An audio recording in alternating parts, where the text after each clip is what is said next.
Hi, Terry. Hi, Kara. And I see, hi, and I see Parker there. Hi, Parker. Hey, Roseanne. Hi, how is everybody? Hey, Roseanne. Hi. How are you? I'm good. How are you? Do I hear McKenna there? Yes, you do hear McKenna. I was going to try to get, Don't talk about Badger. I was going to try to get a profile picture. I don't know how to do that. Oh, I just learned how to do this. Wait, what's this? Oh, it's Roseanne. I don't want to make me the presenter. Who's singing? Who else is? Oh, that's McKenna singing. They can hear you with the headphones on. Hey, McKenna. Oopsie. See Where the down there. camera on? Scott says hi. Oh, hi. I can't hear anything. How's the bike riding going? Once again, it's okay. He asked you how the bike riding was going. Good. Excellent. Yeah.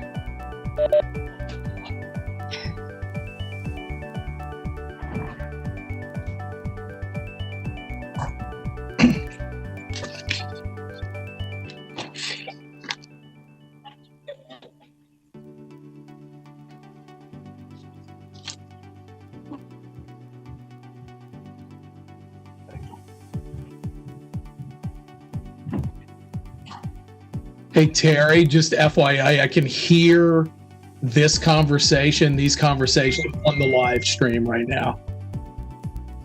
Just FYI, I can hear.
The board meeting of the Board of Education for May 26, 2020 is called to order. Terry, are you with us? For tonight's meeting, the item that will be voted on has been posted as required by state law. This meeting is being streamed live on Channel 28 and will be replayed throughout the next 2 weeks. Please check the district website for replay times. This meeting is also being streamed live on our PPS TV services website. Welcome to our viewing audience and fellow board members and staff. Tonight, we're looking forward to receiving a second briefing on the work underway in response to the COVID-19 pandemic. I know I've heard from many families. Oops, sorry about that.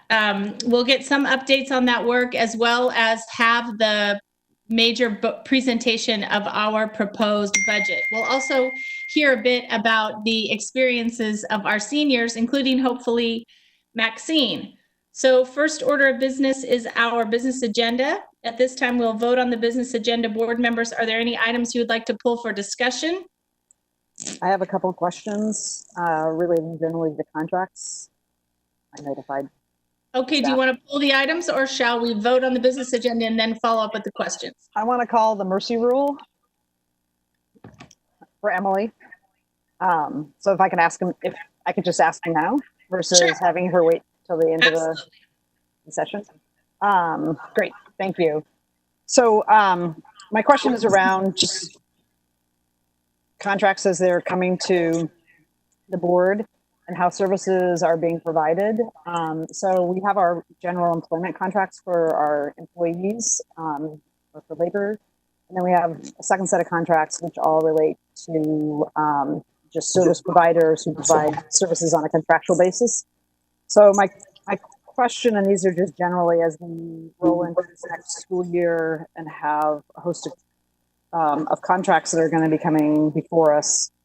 We didn't have a lot of flexibility this year, obviously, because of the pandemic, and also some of them, the governor had made some decisions. But my first question is, are contract managers monitoring remote performance of contractors, and will PPS receive year-end reports? Hi, Julia. Sorry, I did not hear the last part of your question. I said, so that it was our contract managers monitoring remote performance of contractors, and will PPS receive year-end reports in those cases in which they're required? Yes, I mean, the expectations around contractors are the same as they would be if PPS schools were open. However, we have advised all of our contract managers that if work cannot be performed, then our contractors should not be billing for services. And we won't pay for work that was not performed. Some of our contract managers have revised their scopes of work to include remote provision of services. That's more the exception than the rule. But when they've done that, they still have the obligation to monitor that service and ensure that it was completed as stated in the scope. So that was some of my second question related to for when contractors aren't able to perform the services. Sounds like we're either modifying the scope or not terminating the contract, but not paying for services that they weren't provided. Right. Are we? Right. Is that centrally being collected somewhere so that we have a system-wide perspective of those contracts in which either we're not paying or we've changed the scope? So we certainly, any change in scope should be in amendment, which is certainly centrally kept and approved and goes through our standard process. For some of the contracts, we've had contract managers have my department do early termination if they just want it to be really clear that this work is now over. But we have also advised that that's not necessarily necessary, because in every invoice that our accounting department receives, the contract manager needs to verify and sign off that the work was actually completed before that invoice even goes to our accounting department to pay. So at some place in the enterprise contract management system, there would be a record of whether we modified the contract, either modified it or paid less than we had anticipated. Right. What we'll find is a whole lot of contracts that have a remaining encumbrance at the beginning of this year because so much of that work was never done. And as we close out the fiscal year, that encumbrance will be released. Okay, and then just my last question is, thank you, by the way, is if we look at next year and the fact that there's a possibility that it may not be a normal school year, or that we may either open late or open with distance learning and shift to in-class or in-building learning. I'm wondering if all our contracts for this fall are going to have built into them the flexibility that, say, if we move to like a staggered class schedule, or they need to provide the services in a different way, whether we'll modify our contracts so that we can be more nimble and that we don't end up having a mismatch of services provided not at the time or manner in which we need them. Sure. And that's really a scope question. And because we've had a purchasing and a contracting freeze, I haven't seen most contracts yet that will go forward for this next fiscal year. But I would expect that some of our contract managers for those kinds of contracts that provide student services specifically will address that in their scope. We do always have termination provisions in our contract that allow for unilateral termination. And again, we don't allow billing for work that's not done. So there's a number of safeguards there, but I would expect our contract managers to address the new reality in when they put together the scopes for this coming fiscal year. And sorry, just one last one, because I didn't realize this. So if we have a contracting freeze, it doesn't relate to capital projects because we're still voting on like facility related contracts, but so it's only on the sort of operational side that we have a contracting freeze? So all kind of capital projects and maintenance and operational things have been allowed to go forward because they're crucial during this time, but most everything else has been. Okay, great. Thank you. Yep.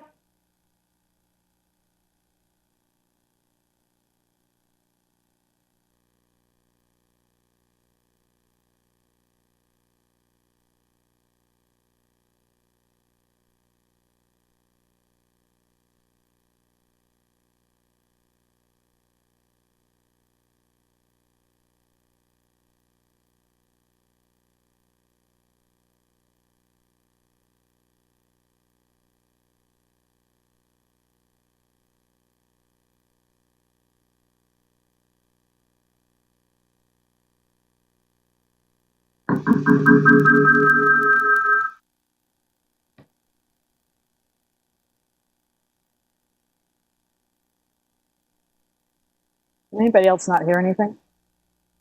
Amy just hopped off and she'll get back on again. She's having technical difficulties still. She said everything is sounding like we're all Mickey Mouse. Thank you, Ailey. Amy, we still If only can't hear you. Only I could do a Mickey Mouse. Is anybody else hearing that really strange, like echoey? That's when the phone and the computer are too close to each other and both the volumes are on, I think, usually. I also received a text from Director Moore that she's not able to participate at all right now. So she's, I think, going to try to log back in again. I think the weird echo is just how Scott always sounds. Can you guys hear me now? Yes. We can. Okay, I'm so sorry about that. Rita, could you make sure that you have the script handy so that if I keep having audio problems, you can carry on? Rita's not on. She's on. Did you hear me, Rita? So Rita had to get off the phone. Amy, she's having some technical problems right now. Okay. So Roseanne, also with the script here, can you tell me the resolutions on the business agenda that we're voting on right now? Make sure this is accurate. It is, I just checked. Okay, the board will 611. now vote on resolution 6114 through 6120 in the business agenda. All in favor, please indicate by saying yes.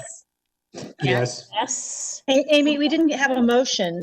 We need a motion in a second. Sorry. Oh, we got a little flustered there when I had to I leave know. the virtual room, Liz. Okay, do I have a So motion? I heard Director Bailey moves. Do I have a second? Second. Second. Director DePass seconds for the adoption of the business agenda. The board will now vote on resolution 6114 through 6120 in the business agenda. All in favor, please indicate by saying yes. Yes. Yes. All opposed, please indicate by saying no. Any abstentions? The business agenda is approved by a vote of 7-0 with Student Representative Latterell voting. Yes. All right. Okay, we were going to move on to the superintendent's report, but Superintendent Romero, Maxine does have a brief student report for us this evening. Is it okay if I talk for like 2 minutes? I promise it won't be longer than that. I promise. I promise. Yeah, so I just wanted to hop on and say hi. It's me. Almost a graduated senior. Very cool. Excited for college. I get to go to college, which is really exciting, like physically go. And I just wanted to provide a little update on the grant mural situation, as this was something that I was working on a lot before COVID, before COVID.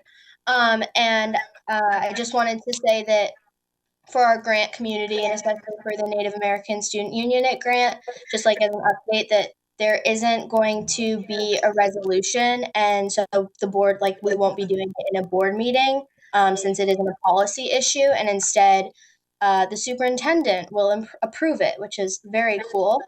So I just wanted to provide that as an update, and also say it's really great that students are getting to go to our schools and pick up our stuff. I'm excited to get my yearbook next week and see a couple of my teachers. And when I was able to go get my cap and gown, it was really nice to just wave at all of my teachers in their masks. And I'm looking forward to whatever my commencement ceremony is. I know it's going to be very different, but I'm still excited to graduate and wear my cap and gown, wear that maroon. Super excited about that. And I might look clumsy, but that's okay with me at this point. So that's just my little update. That's it.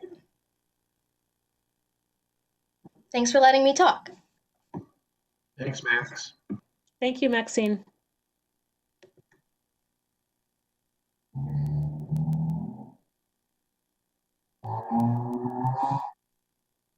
Chair Constam, would you like me to share?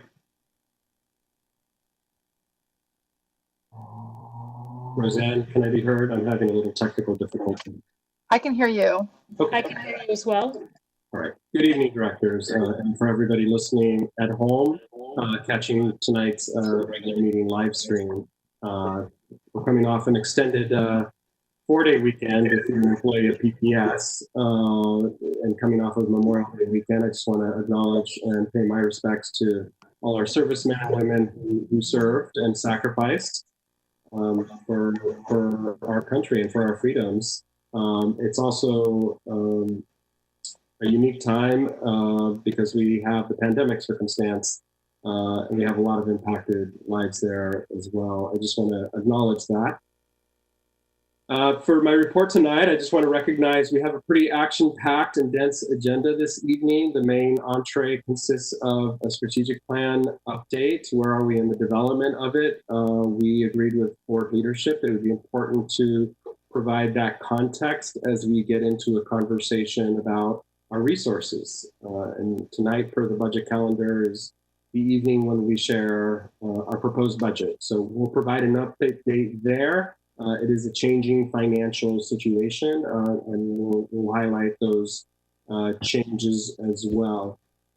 So as is usually the case in my superintendent reports, like to call out a few other important nuggets. First of all, following Maxine's report there, want to acknowledge our class of 2020, who we know is bearing the brunt of most of this pandemic and the disruption to our typical rituals, which usually comes with a lot of traditions and honors and celebrations, and acknowledge that they, as high school seniors, have, working toward this moment for their entire K-12, pre-K-12 experience. So we're not experiencing those typical activities at this time as we maintain and observe physical distancing requirements and physical or public health guidelines.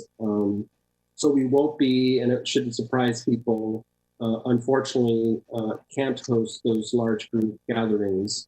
But I do want to make sure and describe tonight a few alternatives. They're not the same thing, but certainly our team working with our high school principals, school leaders, as well as some students, have a few activities that we have already started promoting. The first is hosting a virtual prom next Thursday evening. The prom plans include social media challenges, messages from celebrities, prize packages, 2 hours of music from DJ OG, who you may recognize from the Trailblazers the last several years. The second activity we're hosting for our seniors are diploma days on June 8th, 9th, and 10th. Students will be assigned time slots to come by their high school campuses and receive their diplomas. And if they haven't already, their cap and gown. We will have professional photographers on site for graduates to have their photos taken.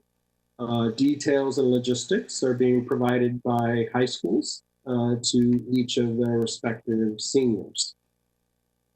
Thirdly, we know it's a real piece of memory to have the commencement program with your name listed.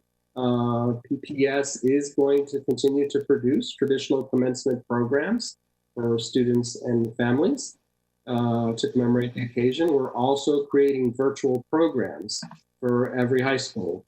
So you see in the example on the screen of what one might look like. And then lastly, we're creating a class of 2020 videos for every high school. So this will include a collage of school performing arts groups, messages from principals, valedictorians, and a rolling list of graduates and honors. These videos, once they're completed, will be shown on Comcast Channel 28, available on the PPS YouTube channel, and will be available for download by our graduates and their families. So we're incredibly proud of our seniors. We hope that all of them will participate in these activities, which we've had to adjust in unique ways in this last semester and at the close of their careers in PPS. And I look forward to the many ways we intend to continue honoring and celebrate them over the next few weeks and beyond.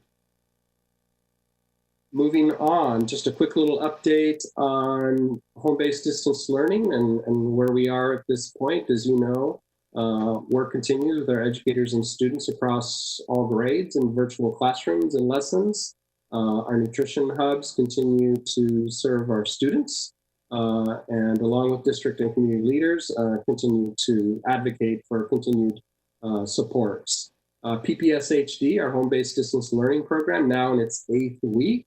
I continue to be amazed by the creativity that our educators and administrators are demonstrating in their attempts to keep our students engaged and continuing to provide some continuity and education to our students. Of course, we acknowledge there remain challenges.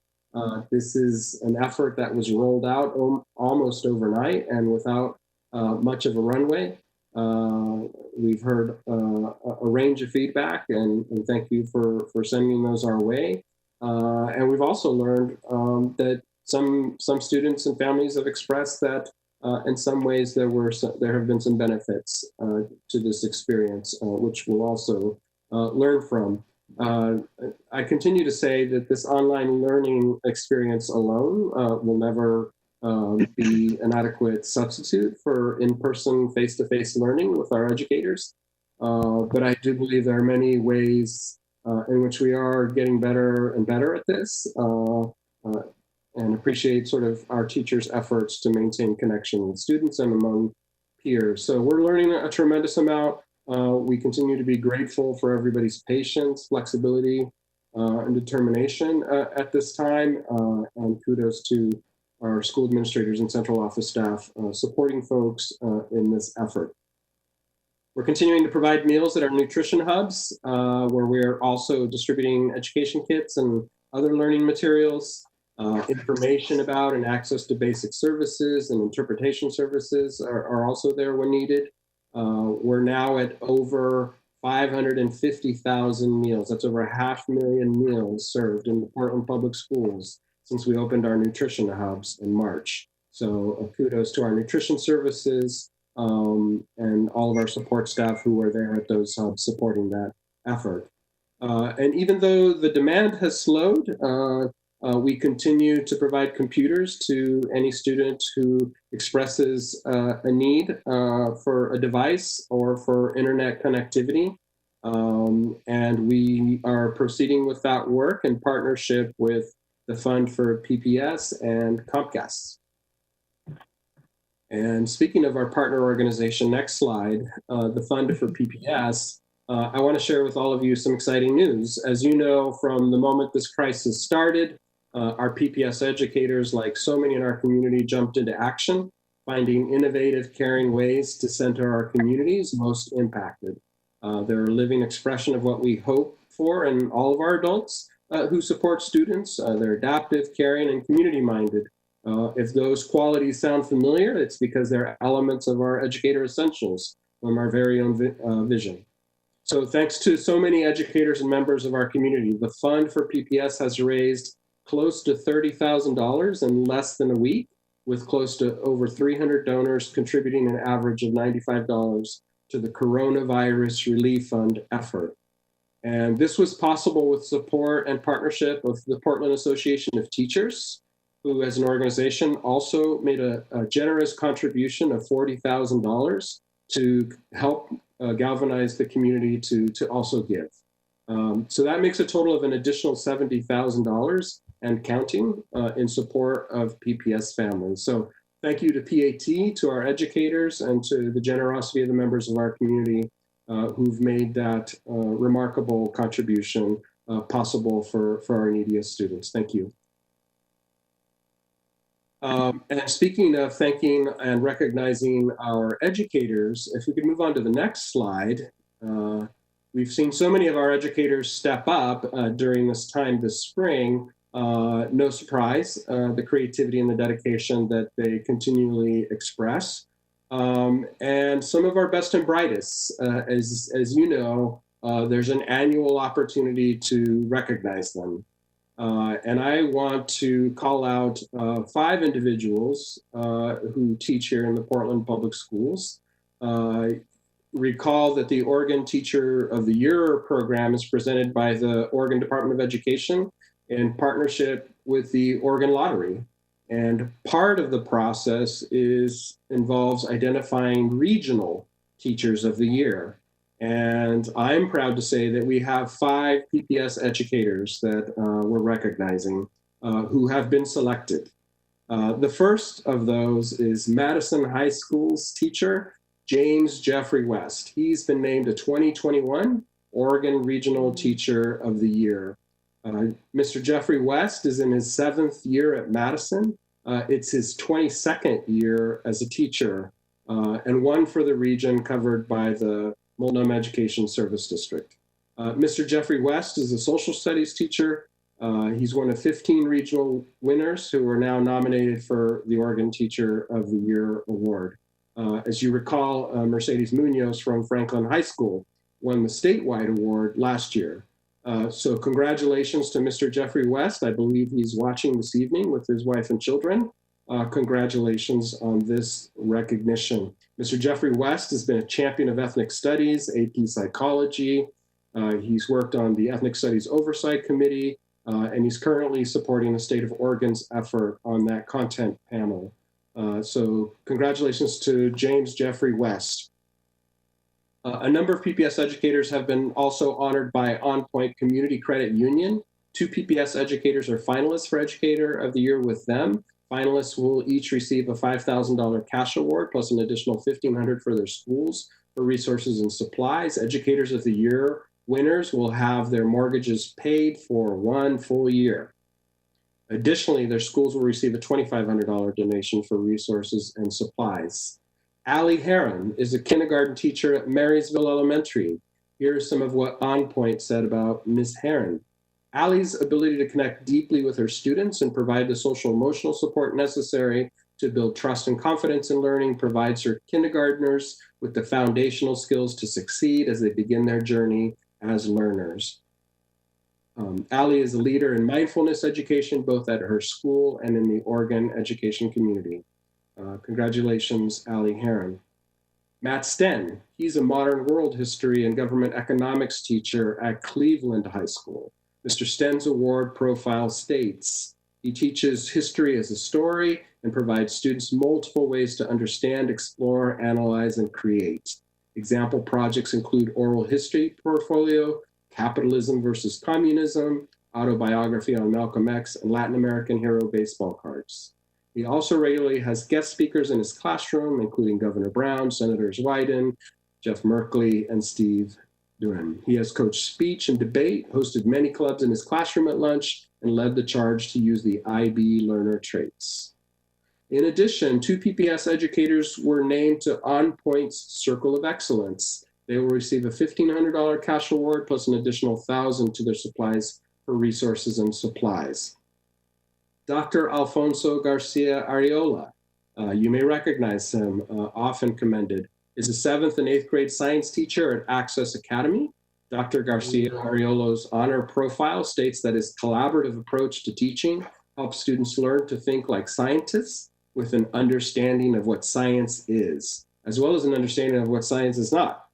Projects are always hands-on, allowing students to form hypotheses, collect data, test theories, and investigate through firsthand experimentation.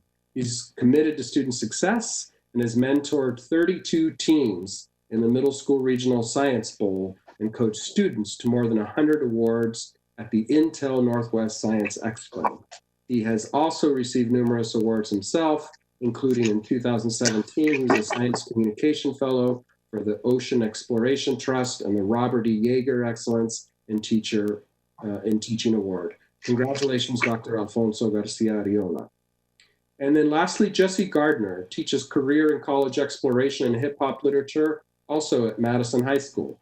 Mr. Gardner's honor profile includes that he connects with his students using the lens of hip hop music and culture to teach writing, literature, and English.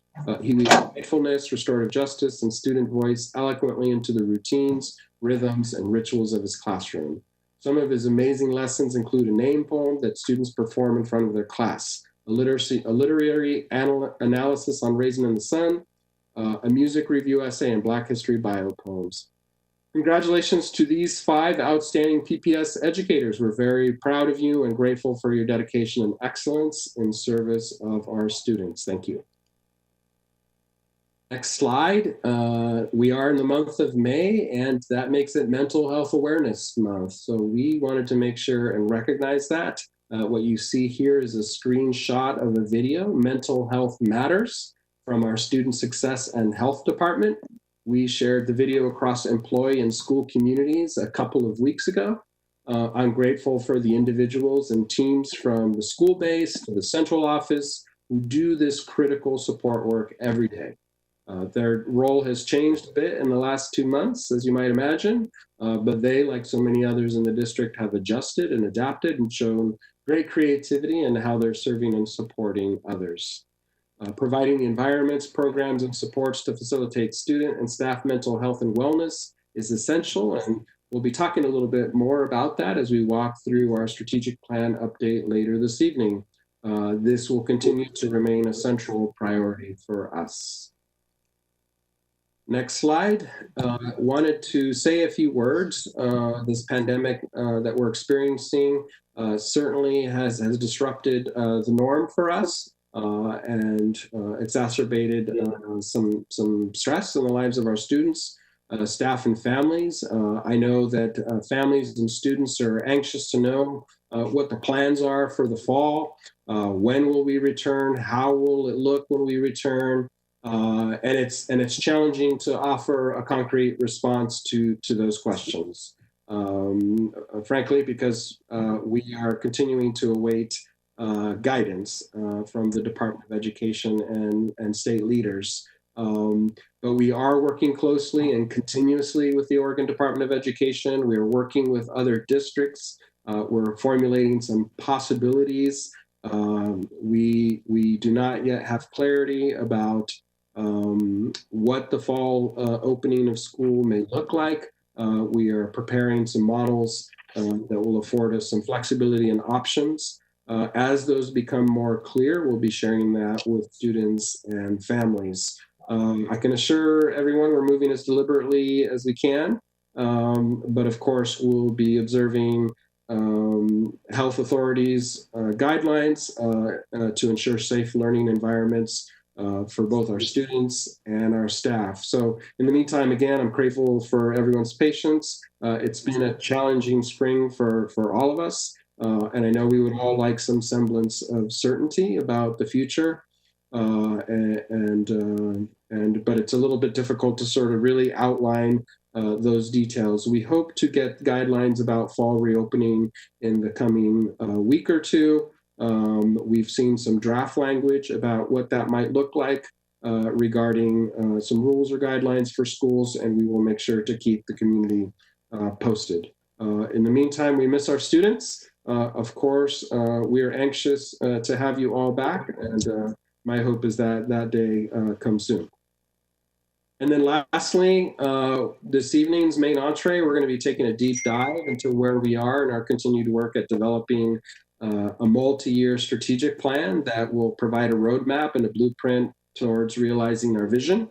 And so I'm looking forward to that discussion with the board. I think what you'll hear staff emphasize later this evening is that we're going to stay true to that North Star of a vision, our core values, the graduate portrait. We outlined skills and dispositions that supportive adults and educators leaders will need to have. And we identified some important educational system shifts that will be important if we're going to transform this system to serve every one of our students. So looking forward to that conversation later in the agenda. And that's my report, Chair Constam and directors. Thank you.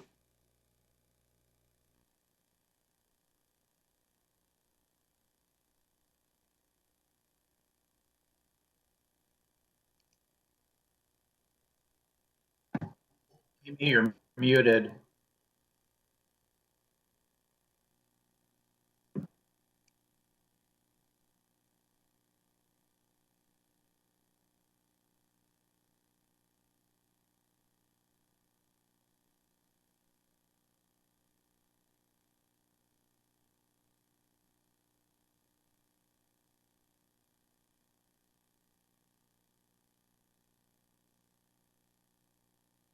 It doesn't look like, I don't see Amy on the call. I wonder if she got bounced off. I see her, but her audio isn't working.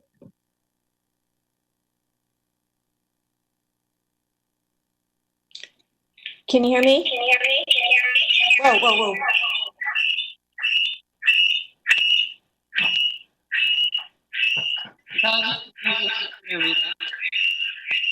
We can hear you a couple times. Sounds like Psycho. Sorry, can you hear me now? This Yes. is Rita? Yes. Yes. Okay. Annie and I are both apparently having significant technical difficulties. So until she gets back, I guess I will take the helm here. So next up is the student public comment. And before we begin the public comment, I'd like to review the guidelines for public comment. First of all, before I go through this, Ms. Bradshaw, do we have anybody signed up for public comment? Yes, we have 2 people signed up. Okay. All right, I'll go through this then. The board thanks the community for taking the time to and provide your comments to the board. We value public input as it informs our work, and we look forward to hearing your thoughts, reflections, and concerns. Our responsibility as a board is to actively listen. Board members and the superintendent will not respond to comments or questions during public comment, but our board office will follow up on board-related issues raised during public testimony. Guidelines for public input emphasize respect and consideration of others. We request that complaints about individual employees be directed to the superintendent's office as a personnel matter. If you have additional materials or items you should add to the board or superintendent, we ask that you email them to publiccomment@pps.net. If you're watching the board meeting via the live stream while waiting, please make sure that you mute it prior to your turn to speak. Otherwise, you're going to get the feedback that I just had. If you leave it on, it will create feedback and you'll be muted by the meeting administrator, and we'll come back to you. Please make sure that you begin your comment with clearly stating your name and spelling your last name. You'll have 3 minutes to speak. 3 minutes, which means it's time to conclude your comment. Thank you for your cooperation. Okay. Who is going to unmute the testifiers? I will. We Okay. got we have Teresa McClellan. Teresa, you should now be unmuted. Yes, hi. Can you guys hear me? Yes. Yeah, oh, okay. Hello, everyone. Thank you for giving me this chance to speak. I'm a strong public school supporter and resident of the district, and 3 minutes is not a long time to speak, so I'm going to focus on a couple of things that are very important, I believe. One of them is priorities, and the other is accountability and transparency. So with regard to priorities, I believe strongly that our student success in the world depends strongly on a good education and the necessary technology to support that education. So I would strongly recommend and hope that Portland Public Schools continues the effort in technology and particularly supporting distance learning and other kinds of aspects of the full range of technology. The second area is accountability. And this brings me to the West Sylvan school project, which I believe does need some transparency and accountability. This project is using about $2 million of 2017 bond measure funds. Supposedly they're swing funds meant for a temporary facility for displaced teams for the Lincoln High School rebuild. This project has basically fallen under the radar with public documents not publicly accessible on Portland Public Schools website. Yet we found out recently that permanent structures are being built in support of building a facility for Lincoln High School baseball and softball, who never had a permanent facility. This does not seem to be appropriate use of public funds and certainly not appropriate use of the bond funds. If new facilities for baseball and softball were going to be built, that should have been included in the bond, and we should have had an opportunity to vote on it. Given cost overruns and possible new bond measures, I think it's even more important that we have transparency, accountability, and assurance that dollars are being spent appropriately and that they're being spent on voter-approved projects.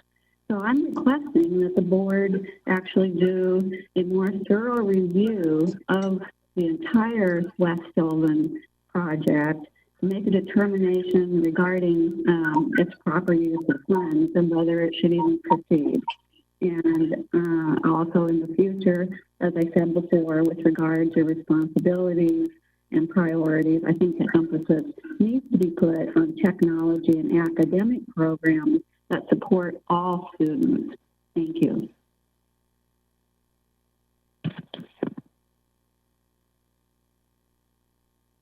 All right, we have Anthony Castaneda. Anthony, you should be unmuted. Hello, can you hear me? Yes. Okay. Hello, everyone. So for the record, my name is Anthony Castaneda. My last name is spelled C-A-S-T-A-N-E-D-A. And first, I'd like to thank everyone for your time. And I'll be speaking specifically to the district's 2020-2021 proposed budget. And I've submitted written testimony for this as well, so you'll get a copy of that, I believe. And I'm just going to go ahead and read it. Dear Chair Constant and members of the board, Latino Network is a culturally specific nonprofit serving Latino youth and families in Multnomah, Clackamas, and Washington counties. Our organization provides services to over 8,000 Latino youth, families, and community members in the areas of education and family stability. We support students before, during, and after school hours through proven programs. Anticipating shortfalls in the district's budget, Latino Network urges the school board and the community to uphold the commitment to educational equity. The district must take action to mitigate COVID-19's disproportionate impact by applying investments in support of the district's most vulnerable children through community-based initiatives that give students the support often not offered directly by the district. Navigating with children as our North Star, we believe this approach will support children and families through an uneven recovery. Any proposed budget must continue to expand community partnerships for culturally specific student and family support through meaningful investments. While we find ourselves in an unfortunate situation with an uncertain future, we believe that reaffirming our values and commitments to our marginalized students and families will forge a path forward. The 2019 Portland Public School Reimagined Vision sheds light on this path by describing the goals for graduating class of 2030 and the educational experience that will increasingly be the reality for each of our graduates from 2019 onward. The goals reflect the voice of 90 community leaders like Latino Network with countless decades of experience servicing and leveraging the assets and strengths of youth and families traditionally underserved by school districts. The 2021 proposed budget clearly outlines the core values that must guide its approval, centering students with a racial equity and social justice lens. This could not be more true during the pandemic we now face. In the last 2 months alone, Latino Network provided emergency assistance to over 2,500 families. Similar to PPS, our agency has drastically reshifted its services to meet the immediate and basic needs for our students and families.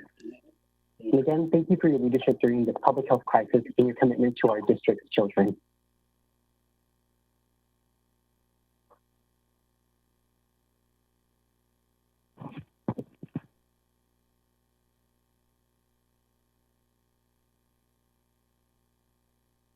Thank you. Okay, thank you. Thank you both for your comments, and please feel free to connect with our board manager, Roseanne Powell, if you have something specifically you want to follow up with the board on or the board. Okay, next item is an update on seniors. Superintendent Guerrero, would you like to introduce this next item? So directors, students and community listening, you heard me talk a little bit about some alternative senior activities for our graduating class, but tonight we have several of our principals and some student representation to provide a little bit more detail about our seniors at this time. So I'm going to ask our high school regional superintendent, Joe LaFontaine, to introduce our esteemed guests who are going to be speaking to this topic tonight. Good evening, Superintendent Guerrero, esteemed directors, Chair Constam. Back on May 5th, you heard a little bit about the K-8 challenges that we had in managing home-based distant learning. And I was asked to present a little bit more information about what that looked like at the high school. And so I'd like to maybe preface some of the comments from the students and staff with a little bit more background, if I might. Next slide, please. The high schools were really challenged with this timeline. Superintendent Guerrero spoke to it in his opening about how it was almost like overnight that we had to turn around our instruction in our high schools. And this timeline shows you how the closure came on the 14th of March. And by the 17th, the high school principals had already had a meeting on how we're going to manage some things through the shutdown. And we began our discussions with the Department of Education on the 20th. By the time spring break had rolled around, high school principals were already organizing distance learning and how they were going to track students and find ways to contact students in their homes, even in the homes of the students who don't have the technology to do that. By the 30th, ODE rolled out their guidance for the seniors. And by the following Friday, we already were tracking just how many students we were able to effectively contact. Would you go to the next slide, please, Roseanne? So the ODE guidance was explicit about making sure that we had some family-student contact and communication to be effective in what our instruction looked like. The Oregon Department of Education offered a lot of different ways for graduation to look differently, and they had an entire set of guidelines on what that was supposed to be. It required significant shifts in how we were tracking the success of our seniors because they actually changed the graduation expectations. And many of our seniors are on very specific programs. And what this did is it changed those programs, made some of them even unattainable, unreachable. And the state of Oregon was trying to set a single course of action for our seniors to ensure that in this epidemic, seniors would not be damaged. That was our number one priority, is to make sure that kids weren't hurt by changing our approach in how we were delivering our instruction. So the way we operate generally is our Synergy program helps us inform the student acquisition of credits toward graduation, but ODE's guidelines were different than ours. And so we had to rework our Synergy system to actually inform our district on the success of our seniors moving forward. It was a very challenging time, but the IT department and the systems planning and performance department worked with us very closely to realign those systems so that we could actually get accurate information back to schools very quickly. We also worked with the IT department to make on the distribution of devices, where we started with the high schools to extract the devices and distribute them across the entire district, since the majority of the devices were found in the high schools. Teacher planning at the high school looked different than that in K-8. Many teachers have 6 periods of instruction, and they had to find a way to reduce that in a way. 150 kids, many of them have as a caseload. How are they going to address 150 kids over the course of a week? And so the design for instruction being virtual was a challenge for everyone. You heard a little bit about some of the graduation ceremonies and events that Superintendent Guerrero shared with you, and there's a few other ones that I'd like to share, but we tried to engage students and staff and communities on what those events might look like, and the planning began as early as March, actually, on what those plans might look like. The student-teacher interaction platform as a learning tool for the system is what I'd like to talk about a little bit tonight and have some of these other people speak to, because it was different than what we thought it might look like and what our challenges were. Certainly, we made some discoveries in the process of this, and we had some real value that we've uncovered at the same time. But the paradigm shift from the way we were teaching to the way we had to teach wasn't just a challenge for our system, it was a challenge to our families. And so finding a way to be effectively able to contact them and make instruction meaningful was one of our greatest challenges. Would you move to the next slide, possibly? So we started the work in contacting families back in early April, and very quickly, each of the high schools were able to make direct contact with each of the students. You see this chart shows you the numbers of freshmen, sophomores, and juniors that were contacted. And by May 1st, we were down to less than 5% of the students had we not been able to reach. As I speak to you today, it's less than 0.5% of the students that we've not found. We've been able to make direct contact with these families and trying to engage them. We still have some challenges in how we engage in instruction, but we're working very diligently on that. The next slide, please. One of the things that I do want you to know is, while I can't give you an exact number on what our graduation rates will be like, I do know that our projections look as though they're at least as good as they have been in the past and probably going to be a little bit stronger. It's hard to give you an actual number on what that looks like just yet because it changes every day. Actually, we have kids earning graduation every day. The next slide, please. And Superintendent Guerrero covered several of these top items on this particular slide, but there's a few other things that we're doing for the senior class, including personal delivery of their medallions of biliteracy to their homes.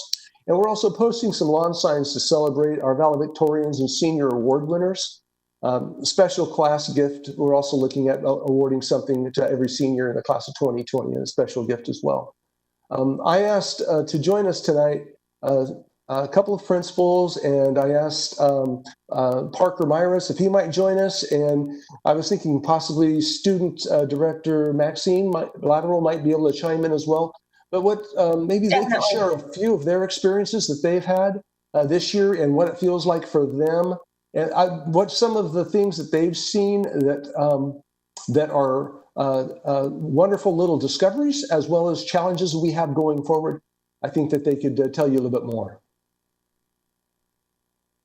Mr. Principal Frazier, would you like to maybe share something that you've seen so far this year? Sure. Thank you so much to the board and Superintendent Guerrero. I appreciate the opportunity to address you tonight. As it's been stated, the distance learning model has been a challenge. However, it has really shown the resiliency of not only our district, but our students and our families and all those stakeholders involved that have been impacted by it. It's required a lot of patience, from our teachers and understanding of student circumstance, some things that came out of this that, again, benefited us that we will definitely take into next year is the opportunity to work in a more collaborative fashion as educators and working in teams and looking at how we look at standards, how we demonstrate or how we look at student performance and ability and use that to be a better gauge of how our students are doing in the classrooms. It's required a great deal of flexibility and just being able to adapt our way of thinking and a great deal of innovation. It's been, it was a rocky start at the beginning, as we know, but each week you could just see traction and momentum being built. And part of that comes from confidence. Part of that comes from the ability to practice these platforms that teachers had to learn to become masters of very quickly, and students actually had the upper hand in the technology field, but was able to actually assist a lot of our teachers. And so to see teachers and students working in a collaborative fashion has been great. Something that I've really appreciated also is the ability for our teachers to really look at the social emotional aspect that comes along with learning and being able to support students in that regard. So our motto has been, we know that we have to operate differently as a building. However, our values do not change. We are still focusing on maximizing relationships with students, maximizing engagement, and maximizing evidence of student ability. Thank you. Thank you, Principal Frazier. And Parker, you might all know Parker. He's one of our student leaders that frequents the board meetings and has come to know many of you directors. And I thought I'd invite Parker to share a few of his experiences from the other side of the TV screen. Parker, what have you felt so far this year? Absolutely. It's been, I'm kind of going to echo some of the things that Superintendent Guerrero has said and Principal Frazier, that it's been a challenge to adapt, and there have been unique things that have popped up that weren't anticipated, but we've also had a lot of victories, and it's a program that was, as superintendent said, rolled out overnight, with virtually maybe a couple weeks of being able to see it coming, but not being able to act on it.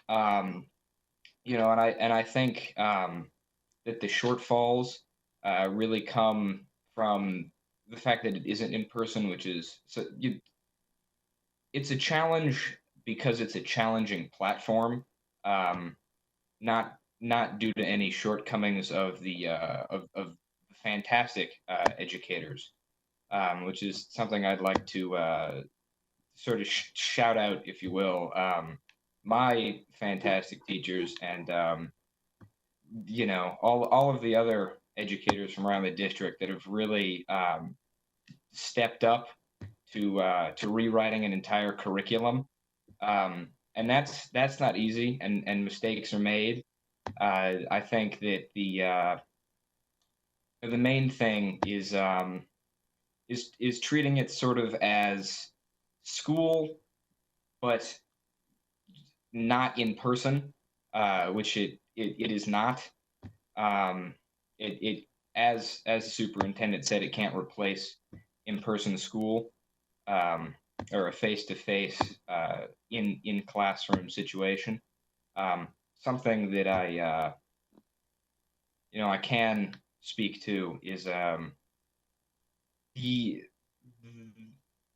yeah, that's the main challenge is the sort of. So Parker, you know, Sure, one of yeah. the things that's most profound about education is that even at my age, I have great memories of things that happened for me as a student in classes, just events that really formed who I am today and made me want to be a better learner. So that happens all the time in classroom settings. Have you had any experiences like that in this other platform at all? I think that it's similar but different. I think it's seeing someone who you think of as a leader. You know, a teacher is someone who should be respected, and to see them be able to adapt so well, and to be able to try so genuinely.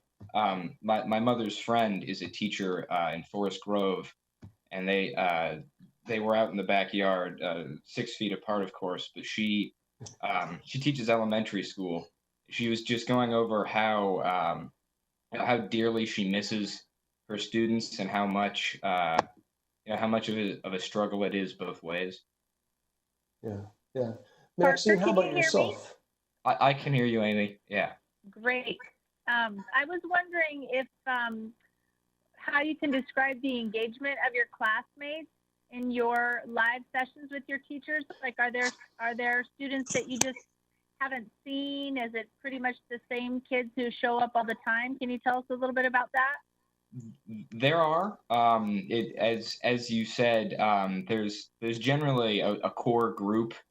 In a class of 30, it might be low as 16. In the very beginning, a lot more students showed up regularly, and I think now that the classes have, you know, we've sort of built a routine and students have adapted more, they feel that they don't need to go to the classes, and they are optional. While I do enjoy them, I'm a very social person. Any opportunity I get to talk to somebody I'm not related to, I'll take. But but it's and students typically do have their cameras off and themselves muted, but there will be the occasional question. And Nearpod is a very common form of in interactive distance learning. I don't know if you're familiar. It's a live sort of interface. It allows a teacher to pose a question and the students to answer in real time. And so students are interacting in the class. Parker, this is Julia. If you had one piece of advice for the state education officials for next year, if we're going to be in a similar situation, what would it be in order to sort of increase engagement and the value of the interactions between teachers and staff and students? Yeah. if I had one piece of advice, this is something that I've heard echoed between students and educators and principals, is even if it's like 10 students in a classroom at a time, if at all possible, any form of in-person um, in interaction, any sort of classroom setting is optimal. Um, if that's going to be feasible is yet to be determined. Um, but I would say I would strongly recommend some form, even if it's sort of a wonky flip-flop schedule with like shifts and whatnot. So it's that personal interaction Yeah. Yes. in a socially That's really, distanced and healthy way.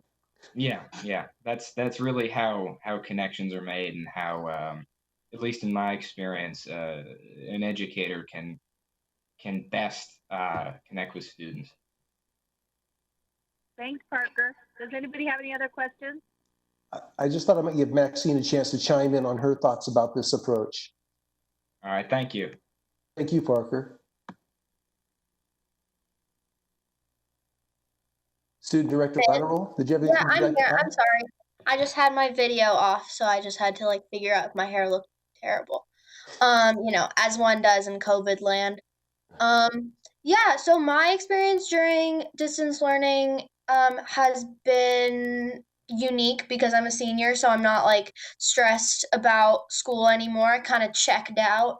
But I'm still able to go to the classes that I want to go to. I like going to my economics class because my teacher checks in with us and I get to see his dogs, and I have to take economics next year for college, so I'm able to get a little bit of a head start on some of that learning, which I like. And I'm really enjoying still going to my journalism class because that community is really special to me, and I like all the people in there a lot. So being able to socialize with them, like Parker said, is definitely a really important part for me when I'm not able to like see my friends in person.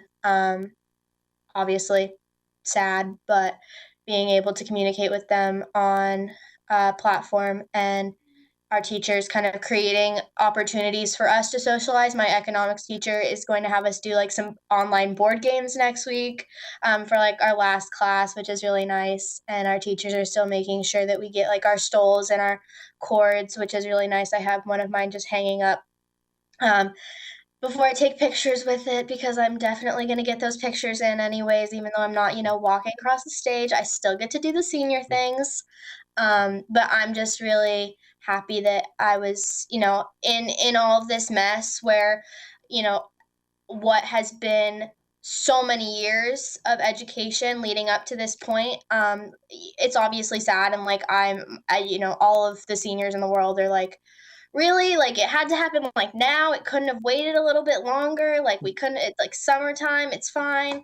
We're still there are little positives in this, like being able to see our teachers to pick up our caps and gowns, and still getting cords and stoles, and still being able to celebrate in ways that definitely weren't expected, but grateful that something that we have resources to make these things happen and to celebrate. I think one of my initial thoughts when this all happened was like, oh, I'm not going to get anything now. Like, this is all just gone. Like, there's nothing fun that's going to happen. But through what teachers have done and administrators have prioritized seniors and staff, especially here, it definitely showed me like it's not all terrible. Like, yes, it's a lot of it is terrible, but there are like people still like love all the seniors, and that's definitely being shown, at least from my perspective. Yeah. Excellent. Thank you, Maxine. Yeah. Thank you. Any other questions? I have one quick question, Mr. LaFontaine. So for our seniors who are really coming down to the wire in terms of passing a class or a few classes and getting those final credits, do we have any different, or Principal Frazier, maybe this question is for you. Do we have any different structures of support available for them in virtual land, or what are we doing to really help those kids get over the finish line? Principal Frazier, you want to give it a Franklin spin, and then I'll fill in the blanks? Not a problem. So again, our teachers are working extremely hard to try to push and prepare those students and bring that, potential incomplete up to a passing mark. And so again, as you've heard, there's been this change where not every student is participating in either synchronous or asynchronous classes. And so it gives the teacher an opportunity to really focus on those students that need a little bit more additional support. And so they're continuing to work hard with regards to that. And so we are, again, chipping away at it every single day. We're still waiting to get a little bit more information with regards to what credit recovery could look like potentially this summer. So more information will come out from that. But we have a host of teachers that are really trying to do everything that they can to help students cross the line. And so we're just waiting for more information from the district about what that could potentially look like. So I mentioned tracking students earlier on in this conversation. It sounds a little stalker-like, but the truth is what we were doing is we're examining very carefully what the progress was of every senior, fifth year, sixth year senior, every senior across the district. And systems planning and performance under the director of Dr. Brown helped design a platform in which we could track every student, every credit, exactly where they were at and how we were achieving it and moving forward. So ODE guidance suggested that we identify students who were graduating early as possible so we could focus on the students who needed to recover credit. So we've been able to track that. I had mentioned earlier that we're graduating more students every day. That's exactly what's happening. We've actually partnered with other outside vendors to actually work with us to help support students moving forward. We have we're going to have over 1,600 students gathering credits this summer. We've already had over 100 students graduate from Alliance this year. They only had 93 last year. I mean, we are seeing some real positive movement here. And because some seniors don't have to take 8 classes, then it's providing an opportunity for people to focus on what it takes for the kids to be able to successfully pass the class that they need so they can move on. And it's brought about a higher degree of focus than we've really ever seen before in regards to student credit acquisition that's required. And so we're, the teachers and the administrators and our partners, the staff in multiple pathways, our CBOs, everybody's on the same page working tirelessly to ensure that every senior possible gets across the stage. I just want to share one other tidbit that I find exciting, and that is that today we just released a list of 5th and 6th year seniors who are not currently engaged with our schools, but we're re-engaging with our schools because we feel that this approach has been so successful that we can reach out to them and re-engage them and get them to graduate this year as well, because our new tracking system that came about because of this situation has now helped us identify people that are just a half a credit short of graduating.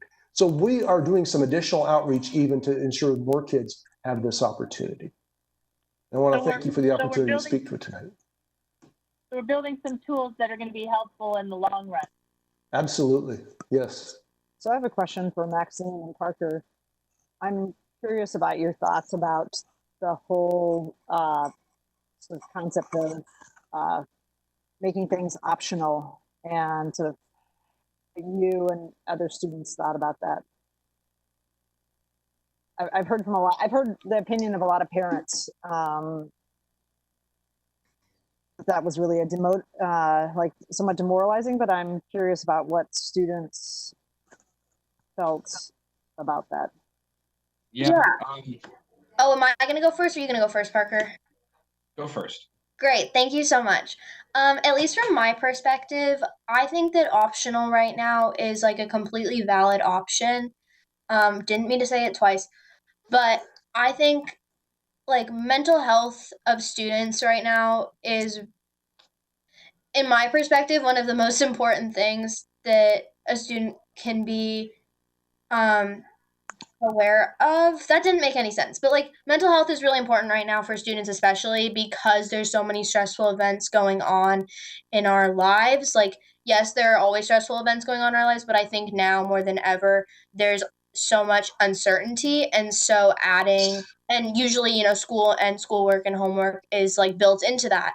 But having a lot of uncertainty when we don't know everything that's going on, I think is not, I don't think that schoolwork at the moment is as important as taking care of yourself.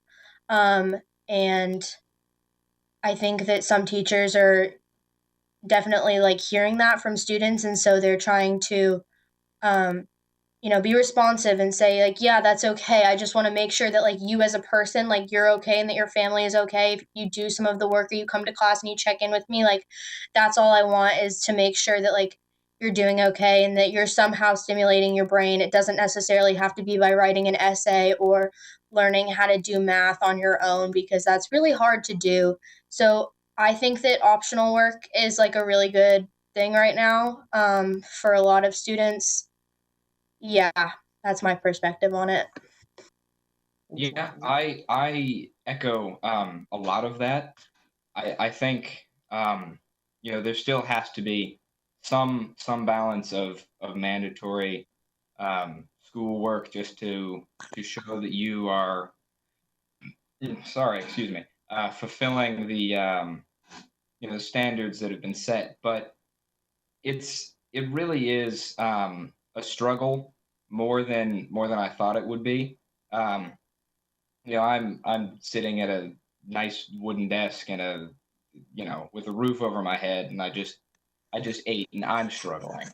Um, so someone who doesn't have a house or doesn't have a bed can't get 8 hours of sleep on a nice cushy mattress, and then is expected to then find a computer and an internet source, and do that work. The amount of anxiety that they must be experiencing, it must be phenomenal, um, phenomenally large. But I think there has to be a balance. Um, there are a couple of classes that are keeping up the workload, or a similar workload to what was previous to school closures. And those classes are by far the ones that I personally am struggling in the most, and that I've heard um, the most about from other students in terms of it being difficult.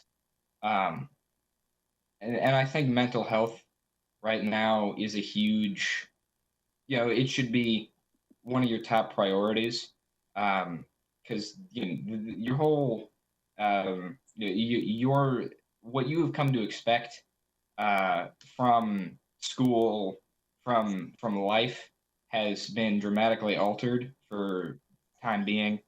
Um, I really support having a majority of work be optional. I think that that's really our best option right now and what is best for the students. Thanks. Thank you, Parker. Thanks, Parker. Thank you. Parker, All right, thanks. may I say something? I just want to recognize you for just the maturity you just exhibited by recognizing your privilege and having a home and, food to eat. And, my concern is always like those kids that are most impacted, those kids that don't maybe have an adult in the home or don't have a place to sleep, and how difficult it must be for them to get through this time without the support technically or just like physically having the support. And so I just want to thank you. I thought you exhibited some great like personal emotional intelligence there, and I think that's important. It's exhibiting one of the characteristics that we want to see in our graduates. So just wanted Absolutely. to Thank you, Michelle. You're here. You're here. All right, thank you. And please, Principal Frazier, convey our gratitude to your staff and everybody who's taking care of our seniors, to your colleagues in our other high schools. Thank you, Joe, for all of your work. And that was really helpful. We'll move on to our, as the superintendent says, eventually the main entree, the budget work. But first we have a bit of policy work. Director Moore, could you please introduce this item coming out of the board policy committee, the workplace harassment policy 5.10.060P. Can you hear me? Yes. Okay. In 2019, the Oregon legislature made a number of revisions to statutes related to employment. The amendments were enrolled in Senate Bill 479 and Senate Bill 726. The focus of the bills is to address unlawful conduct in the workplace and to provide protections against workplace harassment of employees. The bills require employers to provide information to employees who complain of workplace discrimination and harassment, including the district's policy, supports, and resources, and legal remedies that may be available to them. SB 726 also provides that employers may not include non-disclosure, non-disparagement, no rehire provisions in settlement agreements for employees who have made a complaint of workplace discrimination or harassment unless agreed upon by the employee. The district already had a sexual harassment policy, 5.10.060P, addressing sexual harassment in the workplace. Rather than create a separate workplace harassment policy, which would include sexual harassment under the statute, we incorporated the new state requirements into our existing policy. This policy was reviewed and considered by the board policy committee and was provided to PAT for review. There you go. That's the. All right, thank you. The proposed policy amendments will be posted on the board website, and the public comment period is 21 days, with the last day to comment being June 16th. The board will hold a second reading at our June 23rd meeting. Thank you, Director Moore. Director Constantine? Yes. Yeah, this is Julia Byrne Edwards. Just a question: is if we assume that we're going to stay sort of in a virtual meeting environment for extended period of time, are we doing anything differently to try and get comments on our policies? I know we've got some pretty significant ones coming up, and both student discipline, search and seizure, but a whole host of other ones. And it seems like we have a board meeting and we're just announcing it and then posting it. It doesn't have a very far reach. So I'm just, and this isn't to be answered now, but I'm curious about what we can do, just given the altered work environment, the altered board meeting environment we have and the amount of engagement, because it just seems like putting something out for 21 days and then not getting comment isn't necessarily a reflection that people don't have a point of view, but more maybe even not knowing that we're changing our policies. Rita, head of the policy committee, do you want to speak to any changes in our practice in terms of public engagement on policy work? I'm not aware that we've made any specifically since the COVID crisis started. I do think that we have talked about including other of our labor partners in the discussions, or at least forwarding the any policy revisions that are being proposed, so that they have an opportunity to weigh in as well. And that's our standard practice with or without pandemic, but there is a regular communication to them as policies are moving through. I'm just wondering, for example, like with parents, whether we could, if we have a listserv of all the PTAs or the site councils, so that just it gets out to a broader universe. Because I think right now it's probably a pretty limited group. So just as we have more substantive ones like tonight's, I think because it's based on reaction to a statutory change, probably less of something that people are going to comment on because it's just we're conforming to some changes. But and other ones, if we could figure out ways to reach more parents, which seems to be maybe the place that we're missing people. It's been great, Maxine and Parker and all the students who have been engaged with, around the policy development. And then we have the mechanism to get it to at least the representative groups, but it seems like parents are a constituency in which would be helpful. Adding to that comment, there are some of our policies that impact specific communities. And it seems like the 21-day notice on the website is good as a floor. I'm wondering, because I'm being asked also, how I can better engage with those policies as they're coming up, besides going to the website and plucking them. Is there a way that I can inform myself or be informed about changes that are coming well in advance, so I have a chance to communicate with the communities that I'm involved with? I mean, just for instance, anything that happens in zone 2, or search and seizure, and these policies that we know that impact disproportionately kids of color, would be valuable for me to know about or be briefed about and be able to communicate about. So I'm doing my job. Hi, directors. This is Jonathan Garcia, Chief Engagement Officer here at the district. As members of the board may recall, pre-COVID, we were moving towards a model of engaging our community ahead of policy revisions. This is notable in our efforts around the boundary, the conversations around boundary. Our expectation is that before the Board of Education entertains specific policy revisions, that we could support you in your efforts to engage with our community. We have a community engagement team that is constantly working and in constant communication with communities around policy changes, as reflected in the various memos that we have provided to the policy committee.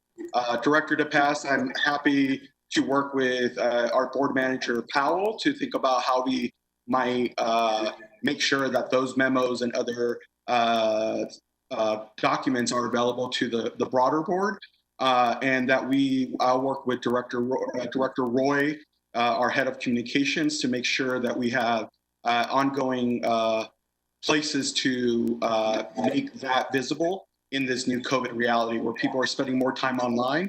We want to make sure that that online access is as easy for anybody to read. So I'm happy to pick any of your brains, board members. I know you all have expertise, and you all have a network of folks that you're in constant communication.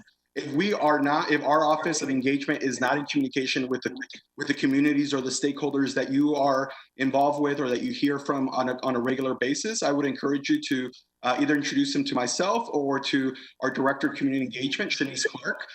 We love to build a relationship with our community and bring them into the fold to help us realize Vision 20, PPS Reimagined. So.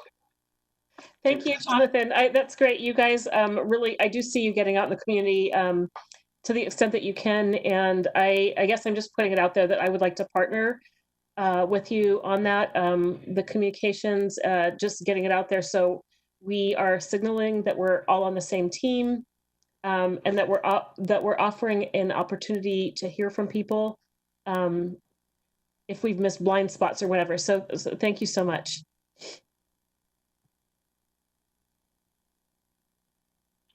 Thank you. And we're going to have to keep thinking about this and ways to get the word out about our policy work.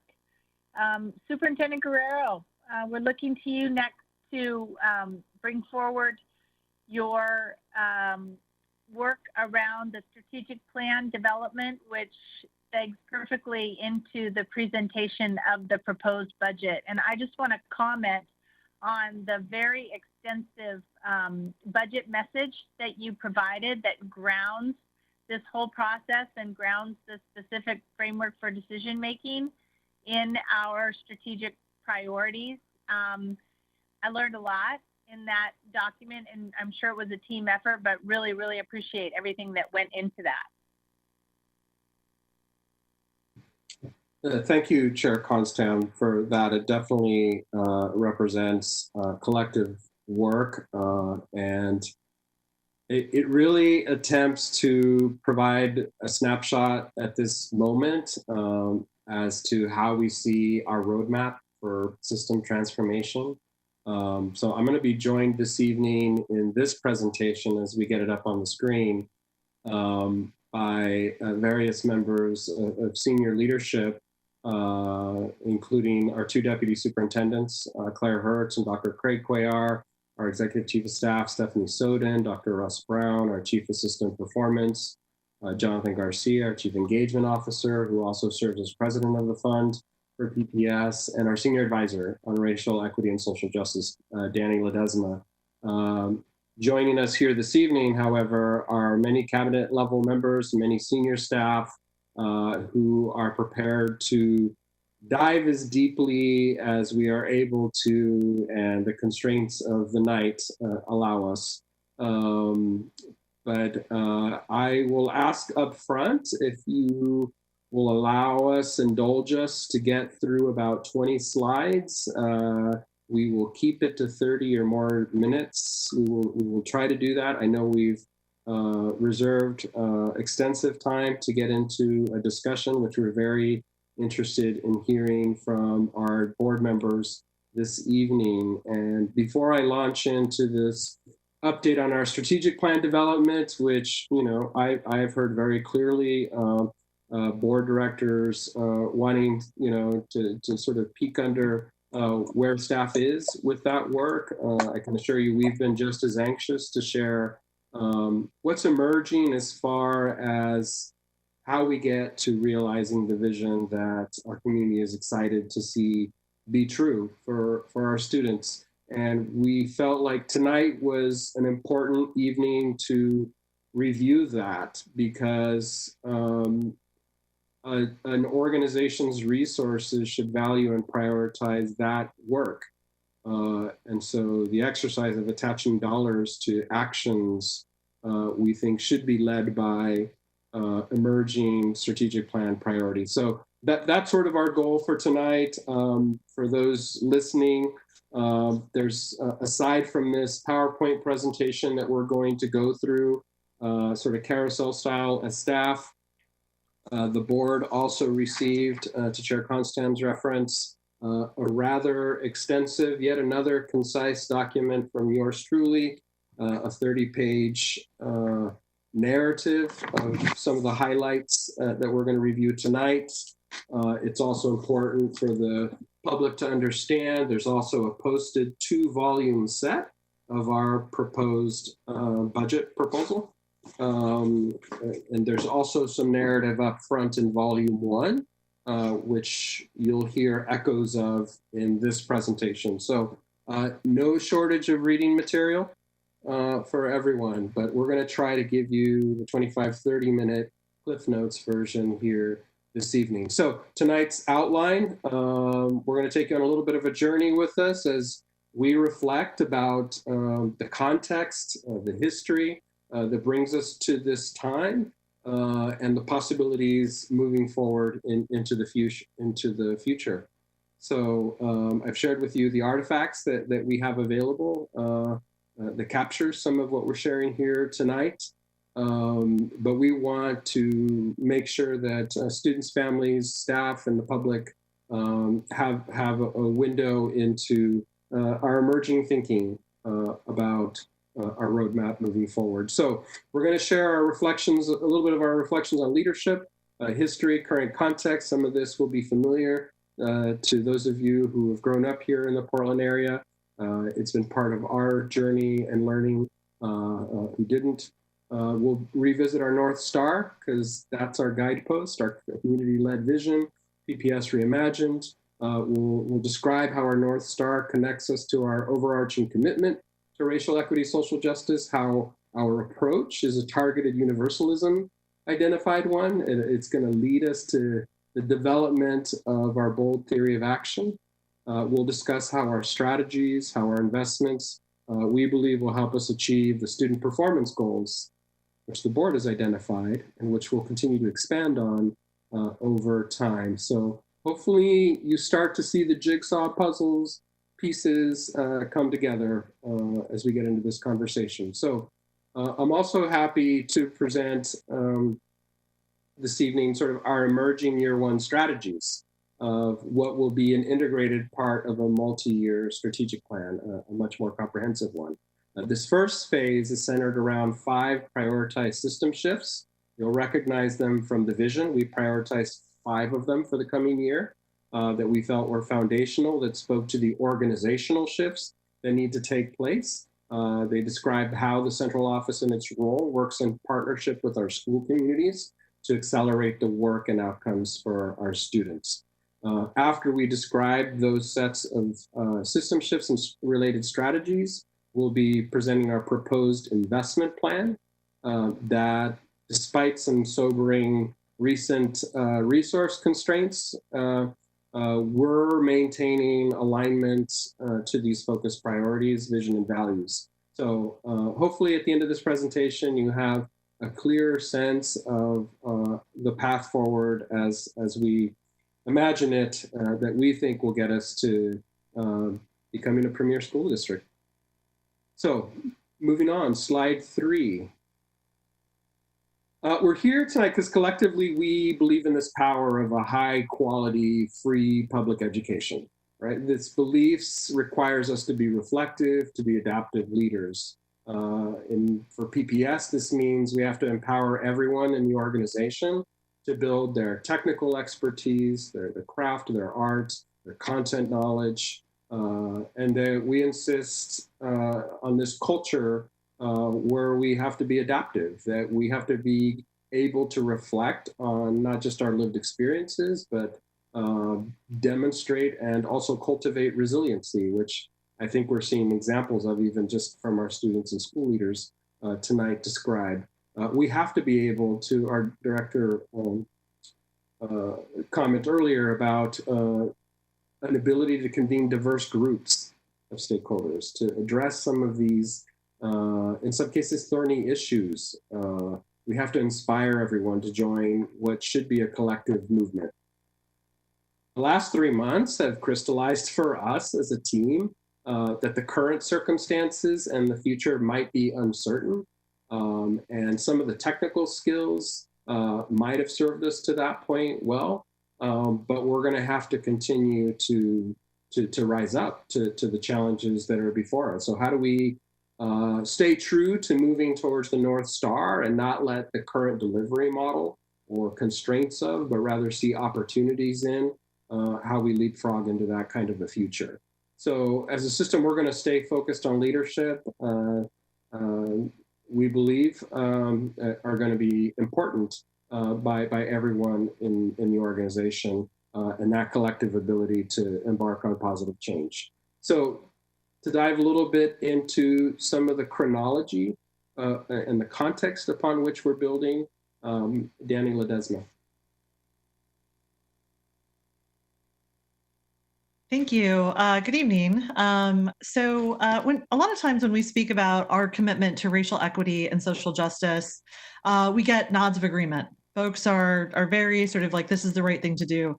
But those nods tend to slow down when we start talking about strategies that directly address racism or they specify targeted solutions for specific student groups.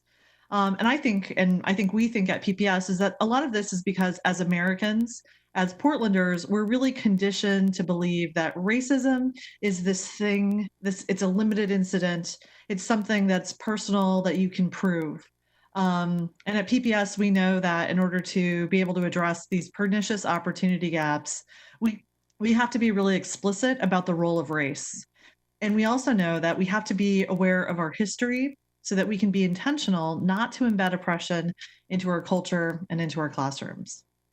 So I'd like to start tonight by acknowledging, even though we're gathering virtually, our schools and our homes and community gathering spaces rest on the traditional lands of the bands of the Chinook, Multnomah, Clackamas, Tualatin, Molalla, Kalapuya, Wasco, Cowlitz, and Cathlamet tribes. These tribes established their communities in a resource-rich area where they traded and fished along the rivers and harvested those natural resources that fed and maintained our families. Until European contact, federal policy was to eliminate tribal people, and much later to assimilate us in an attempt to erase our rich tribal traditions. In the 1950s, under federal relocation policy, a large segment of the Native population in the US was forced to relocate to several major cities, of which Portland was one. And this is why in Portland we see so much tribal diversity here. During the same era, under the Oregon Termination Act and the Klamath Termination Act, many of our Oregon tribes and governments were abolished and tribal lands were taken away. And some of these governments were partially reinstated over 20 years later, but there are many still who are not reinstated. And the federal boarding school era policies that went well into the 1960s attempted assimilation through the removal of children from their families in order to kill the Indian and save the man. None of these policies could be challenged through the electoral process because Oregon restricted Native Americans from voting until the passage of the Voting Rights Act in 1965. In the mid-1850s, treaties submitted to Congress by Oregon and Washington, Indian Commissioners Joel Palmer and Isaac Stevens promised to provide teachers and schools to tribes. The 1855 treaty with the Willamette Valley Indians obligated the federal government to establish manual labor schools among the Molalla, Umpqua, and Kalapuya, which included the construction of buildings and the provision of sustenance for students. As transportation systems improved and public education became more accessible in the early 20th century, many of the reservation schools were closed and Indian students were sent to Chemawa or to public schools. Today, the Native American community in Multnomah County exists as a testament to resilience and resistance. We know that Portland's Metro Native community is diverse and growing, and that our population is estimated to be nearly 70,000. We've selected 3 dates to talk about and to illuminate the Black student experience at Portland Public Schools. The first date I'd like to talk about is 1867, where the official segregation of Black students occurred in PPS. So our very unfortunate history goes back to the 19th century. William Brown, a resident of Portland in the 1860s, tried to enroll his children into one of Portland's only 2 public elementary schools, launching what would be the first and only case of official segregation of Black children in Portland public schools. After repeated attempts to enroll his children, which was, in our schools, which were established prior to 1851, and being denied, Mr. Brown appealed to the Board of Education. And again, his children were denied access. Eventually, rather than risking the anger of PPS white parents, the school board at the time eventually allocated $800 for a segregated school in Southwest Portland on the corner of Southwest 4th and Columbia Street, which I don't know if you guys know, that's very close to City Hall. Every year at school board meetings, this school's existence was called into question until it was abolished in 1872, and 30 Black students were, quote, welcomed into an integrated PPS. The second date I want to talk about is 1954, the Brown versus Board of Education. So as we know, racist policies and practices continued in our state well into the 20th century.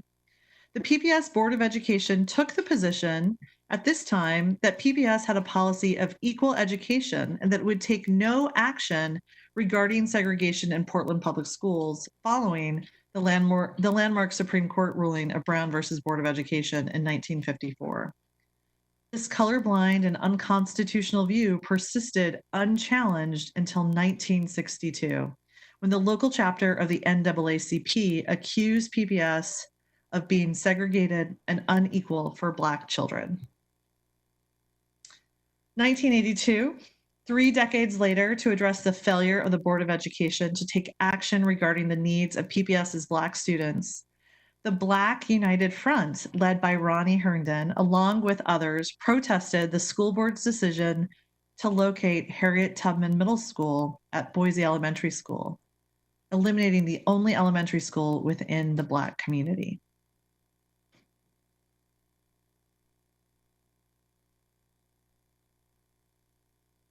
We're going to go to the next slide and the next speaker. So our history of not serving, Black and Native American students and many other students of color does not reflect the type of community we aspire to be. And while that brief history we just covered is meant to provide illuminating examples, it's not meant to be a comprehensive history. We do believe, however, that PPS finally has the momentum to make the massive changes needed to alter our future for the better. In 2011, as many of you know, the Board of Education adopted a racial educational equity policy that called out harmful disparities in our schools and identified the district's role in eliminating them. And as you know, our Board of Education selected Guadalupe Guerrero as superintendent, making him the first Latino superintendent in our history, joining a public school system with hope for the future and a strong sense of collective potential to address historical inequities in the district. Adopting a sense of urgency, Superintendent Guerrero prioritized assembling a senior leadership team that immediately began to collaboratively develop and establish the foundation for the work ahead. And in that first year, the superintendent and leadership team began the important work of planning and implementing the essential building blocks of district improvement, including an outlined core curriculum and related professional learning opportunities for educators and leaders, training opportunities in differentiated academic and behavioral supports, and the instituting of a balanced assessment system to inform school improvement efforts.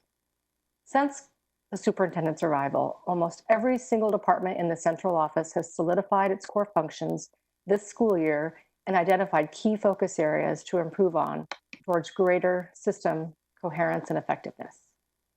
A much improved organizational culture, more squarely focused on a commitment to transformation, has taken root, and optimism about our potential and future has begun to permeate a more positive public narrative. Recognizing the importance of school engagement, the superintendent has maintained an active and visible presence in our school communities, visiting hundreds of classrooms and attending an array of school events to both demonstrate support for our schools and to have an opportunity to interact with and hear directly from students, school-based staff, and families. We have moved quickly and with determination, while also modeling the characteristics of a learning organization.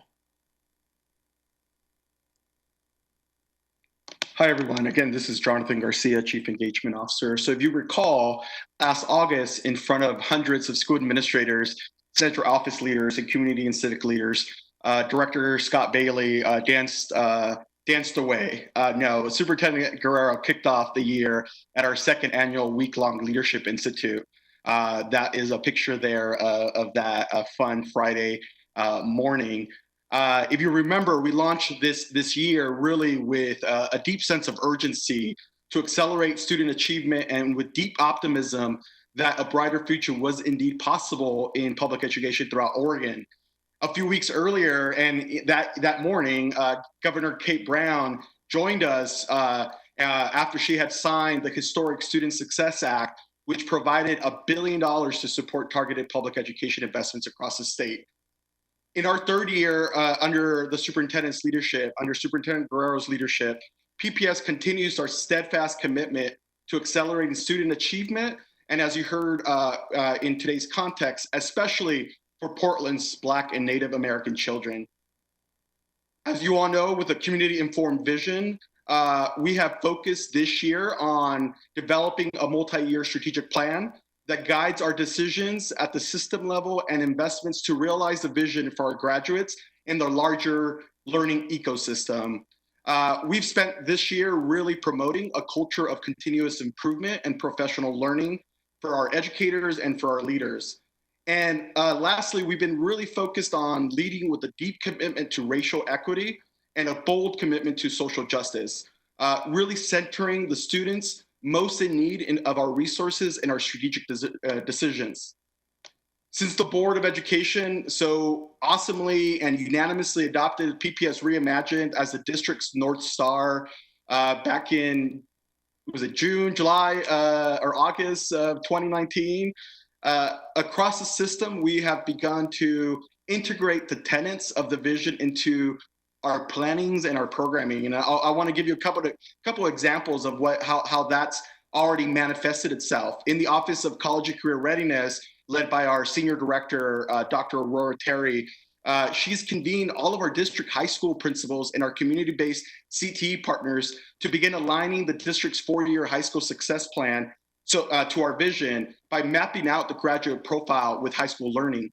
On the other side of the spectrum, our PPS early education team met literally the day after the school board approved the vision to create an age-appropriate way to describe the characteristics of our graduate profile from the perspective of our earliest learners.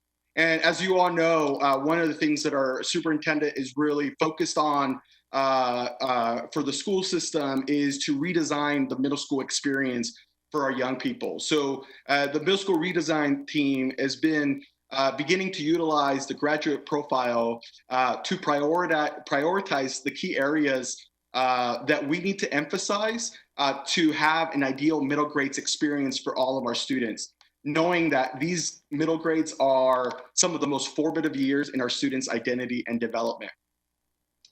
Across our community, staff and partners, across our community, staff and partners, inspired by a bold future aspiration for students and their educational experience described in our vision, we swiftly moved to align our work of our Student Success Act. So when our governor announced the $1 billion Student Success Act, as you all remember, we launched a district-wide, a citywide engagement process.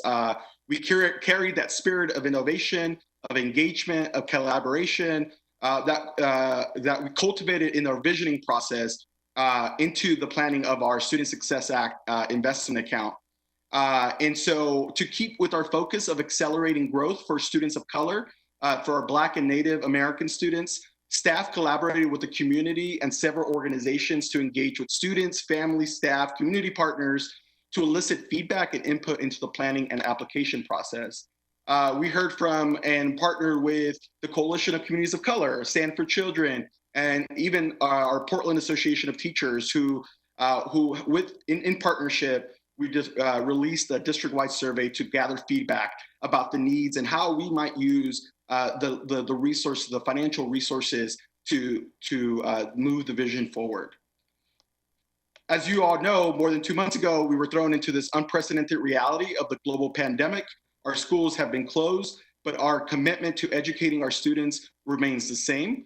What we know is that this pandemic has illustrated troubling inequities, and we need to shift our system so that our community can be fully supported, especially as we know that COVID is impacting communities of color in an accelerated rate. How do we create a system that supports them, supports us, supports our community during this time?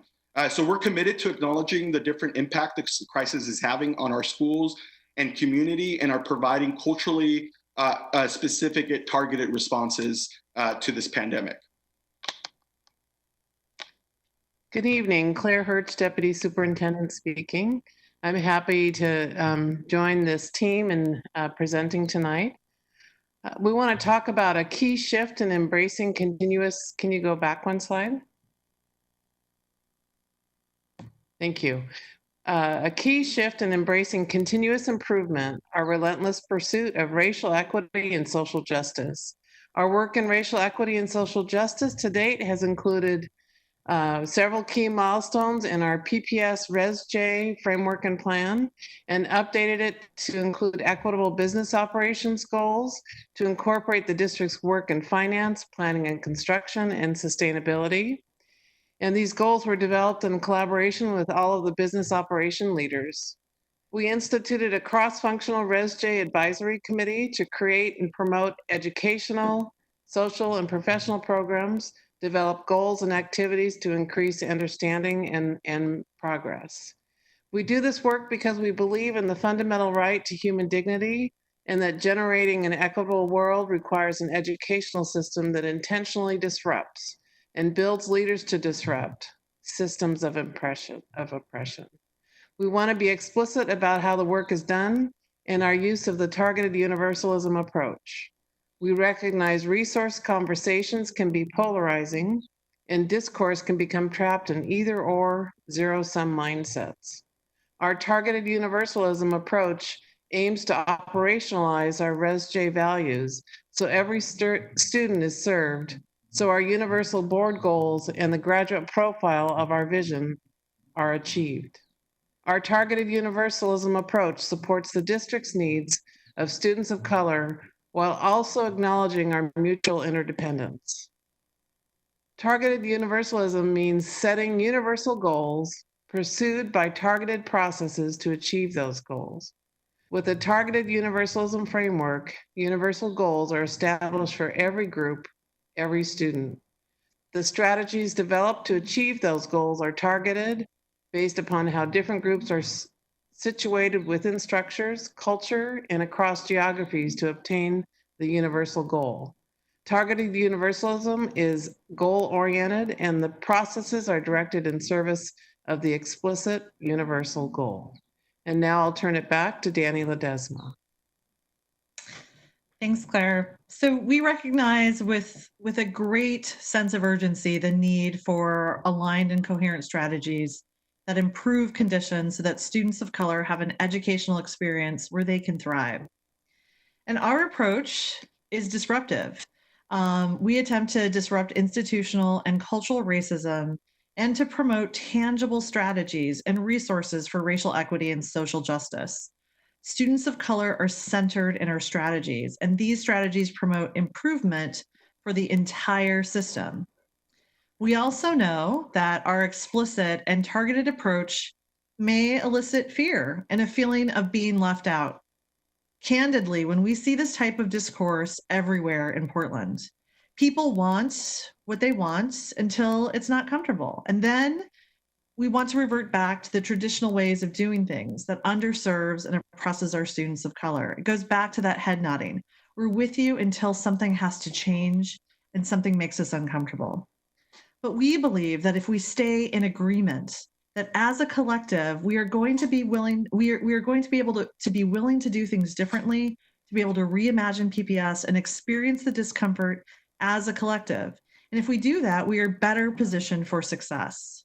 We are, like Claire said, challenging this zero-sum ideology and either-or mindset, because we know that when we center an entire system on the experiences of Black students who've been told that they are a burden, and Native students who have been erased, that every student recognizes that this is a system that is better prepared to meet their needs because we see them. So we're pretty emboldened about this approach because we heard it and we heard about the need for this approach throughout our visioning process. As Jonathan alluded to and described, we started the visioning process in the fall of 2018, where thousands of students, our educators, and our community gave their time, and that was lots of time, lots of valuable Saturday time, to share their experiences, express their hopes, and contribute their ideas in scores of meetings, big and small. The vision describes our goals for the graduating class of 2030 and the educational experience that will increasingly be the reality for each of our graduates from 2019 onward. The work included an exploration of future trends that are likely to impact education in Portland, learning journeys to schools and organizations already engaged in ideas that PPS might be interested in adopting, and design exercises that considered the needs of students, educators, families, and community members. The process engaged thousands of stakeholders, including students, families, educators, district staffs, and civic, business, community, and philanthropic leaders, and produced nearly 16,000 data points that became the basis for the various elements of our vision. We adopted our community-informed vision, PPS Reimagined, in May 2019, and PPS is committed to preparing our students to lead change and improve the world for the district we aim to be. We define in the vision, we define for our community defined our vision, our core values, a graduate portrait, educator essentials, and system shifts. So in order to advance the vision and achieve the board goals, the 3-year board goals that were developed by you, we examined our current state to develop a theory of action for change to identify key priorities. And we utilize this theory of action to provide focus and to center our decision-making on the experiences of students of color. Our theory of action explicitly calls out the pernicious institutional and cultural racism embedded in our system and prompts us to take action that disrupts the barriers that hinder us from reaching our goals. Our theory of action is a clear expression of targeted universalism. We know that it also has the potential to set off feelings for folks who may not be as used to this definition or this practice, but we're still very committed and emboldened by our theory. So our attempt here is to make explicit the connections between the call to action that permeates our leadership moves every day, to address those past and current inadequacies in supporting Black and Native students. And they form the bedrock of our approach moving forward, for moving our district forward. So we have to start by recognizing that this system was built and operated on a foundation of inequities. And we have to apply the best strategies forward that are actually going to break down and eliminate those structural and systemic barriers if we're going to achieve collective success. So if we want to transcend what divides us, then we need to do that directly and explicitly by calling out instances of racism. So it's with those things in mind that we developed and now present to you an emerging strategic plan, an aligned and resulting investment plan to date, and how it's anchored to the aspirations that we have for every student in the Portland Public Schools. And we've not shied away from, a strategic plan will always have indicators as to whether we're being successful. Oftentimes it's unclear in systems what success actually means. We actually started by defining that aspirational vision for our students as what we want. And we also identified some key indicators that we were satisfying our educational core mission. And so we set as barometers with, or the board established performance goals for our students. It's a first set of indicators that I believe will evolve into a more comprehensive balanced scorecard. But to speak to our student performance goals and how they fit into this emerging strategic plan is our Chief Assistant Performance, Dr. Russell Brown. Yes, key component to our journey towards transformation is the way that we hold ourselves mutually accountable to our values and commitment. To put it shortly, we have to hold ourselves accountable to the metrics and how we move the system forward over time. As our theory of action suggests, our school system is making a significant declaration that as community will disrupt racism in our system and improve conditions so that Black and Native American students can reach their potential. Part of that commitment was led by the board with the establishment of 4 board goals with metrics. And those metrics, which were identified in October of 2019 and then later reported on in a mid-year progress, act as an anchor for the plan and for our school district leaders and school principals to monitor progress toward the outcomes of this plan. Within any of this work obviously requires data systems and requires integration of data systems over time to be able to support this so that people have real-time information to support movement over time. And in that work this year, we have worked with through the Office of System Performance to refine our assessment system to have a more balanced assessment system with parsimony that protects instructional time, and while still supporting and providing the core data that we need to be able to measure changes in achievement over time. So in this emerging plan, our communities defined our destination through the PPS Reimagined, the vision. The board has outlined the community's accountability metrics, and the district leadership is committed to upholding this bold theory of action that embraces targeted universalism And as school leaders, we are responsible for holding progress on the system shifts. We want to ensure that we have clear priorities to advance toward the vision, guide decision-making, and remain responsive to our student family changing needs.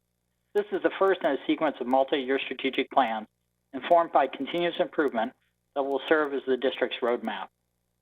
In a time of crisis, it's even more important that we double down on our efforts to ensure all our students, in particular our Black and Native students, and our schools with the greatest need, those CSI and TSI, that is comprehensive support and targeted support schools, will reach success. And with that, I'm going to transition to Ms. Soden, who will begin to talk about some of the system shifts. Thank you, Dr. Brown. So a diverse work group of district leaders prioritized 5 specific educational system shifts and identified specific strategies to prioritize in year 1 of strategic plan implementation, which is the 2021 school year. We will advance these shifts while maintaining operational health and safety activities necessary to run and support students and schools.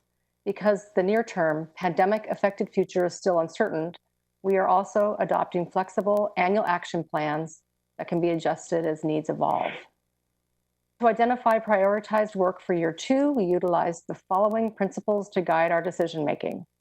Maintain a collective focus on our theory of action of accelerating outcomes for Black and Native students. Continuously improve and support the conditions and capacity in our high-need school communities, the CSI and TSI schools Dr. Brown just mentioned. Hold true to our community-developed Vision Reimagined PPS. Remain committed to our emerging strategic plan and prioritize system shifts, even if they have to become a narrower scope of action steps that cascade and are sequenced over time. And finally, to continue to ensure the health and safety of students, adhere to our legal responsibilities, and fulfill basic operational needs and costs. What we will prioritize and what we hope to accomplish in the 2021 school year is progress in the following 5 educational system shifts. A connected and transformative school district. B, racial equity aligned systems and structures. C, cultivating system-wide learning and a diverse workforce. E, transformative curriculum and pedagogy. And E, a culture of physical and emotional safety. Okay, you did slide, thanks. So system shift A, a connected and transformative school district. We identified one strategy is about cultural evolution that we want to make as a system and the way we work together. We will be deliberate in how we collaborate towards our goals, build our muscle and capacity for adaptive change, and collaborate cross-departmentally. We worked on strengthening core functions, and the next step is to collaborate and more deeply and regularly include community voice in achieving our goals. This is particularly important as we begin strategic plan implementation because stronger collaboration and community will help us bring all of our strategies to life. So to achieve the 2021 action steps, first we develop, vet, and implement our community engagement framework to help us ensure that decisions and efforts include community voice, especially of our Black and Native students and families. We will build the capacity of senior leaders in our district to engage in a continuous feedback loop with students, families, and community partners by using the framework in practice. We will create collaborative teams across central office departments to lead and implement the work of our strategic plan, strengthen cross-functional collaboration, and increase our effectiveness and our efficiency. Shifting our culture with our leaders, and we will shift our culture, shifting our culture starts with our leaders, and we will scaffold this throughout our system by continuing to establish and evolve organizational leadership structures, including clearly identified roles and functions, especially as they pertain to our vision and our strategic plan. We will accelerate the adoption of the vision across the district, students, families, and community partners by communicating and building an understanding of and investment in our vision and strategic plan. And I'll let Dr. Brown talk about our second strategy. Thank you. Our second strategy in terms of educational system shifts focuses on managing our performance as a district, including our quality of service and support to our students, families, and schools. Through performance management, we will provide a more intentionally aligned system and continue to build a strong district culture of continuous improvement that keeps all students, especially those students experiencing the most barriers, at the center of everything that we do. Focus, alignment, and continuous improvement will support our progress towards strategic priorities and our vision, which is even more important during the current circumstances as we adapt to new needs and challenges and as we embrace change. To achieve these goals will require some action steps in the 2021 year, including establishing a central office performance management framework to help us measure our progress towards our goals and our plan and our goals, and to define those multifunction teams. We'll also work to train the central office on identifying and implementing a culture of service to our schools and the students that they serve. We will establish a system for gathering customer service feedback for the central office's services provided to schools to understand how we can continue to improve our support to schools over time. We'll also design a school improvement process aligned to our board goals and strategic plan and explore options for integrated tools to support school level data-based decision making. Ultimately, we're aiming for continuous improvement activities that inform improvements in instruction for our schools and in support of service and in the services that provide support to our schools in that instruction. Finally, we will develop an annual report akin to what we did with the board goals where we had a mid-year report. In this case, we'll have an annual report to communicate our progress on the plan and a unified organizational dashboard that will allow the community to understand our progress on the plan over time for the key initiatives, board goals, and identified strategic plan priorities. And moving on to System Shift B, Danny? Thanks, Russ. So our second system shift is System Shift B, which is racial equity aligned systems, structures, and culture. And there are two strategies. Our first strategy is about disrupting institutional racism by building on individual racial equity and social justice efforts to develop a shared system-wide mindset and practice of improving as a community in alignment with our theory of action. So our current context has underscored the inequities in the system and reinforces the need to keep racial equity and social justice front and center in all of our decision making, including resource allocations. This strategy is about disrupting institutional racism by building on our individual efforts to develop a shared system-wide mindset and practice of improving as a community in alignment with our theory of action. So to achieve this goal, that we're going to have some action steps. So first, we'll communicate and build an understanding of our racial equity and social justice lens and hold our leaders accountable to use the racial equity and social justice lens at the outset of decision making. This will require developing protocols with the superintendent's leadership team for identifying and using RESJ considerations in decision making and providing professional development. To increase awareness of and transparency around our decision making and leverage the expertise of our community to move together as a community, we will set up and convene a Racial Equity Social Justice Community Accountability Committee.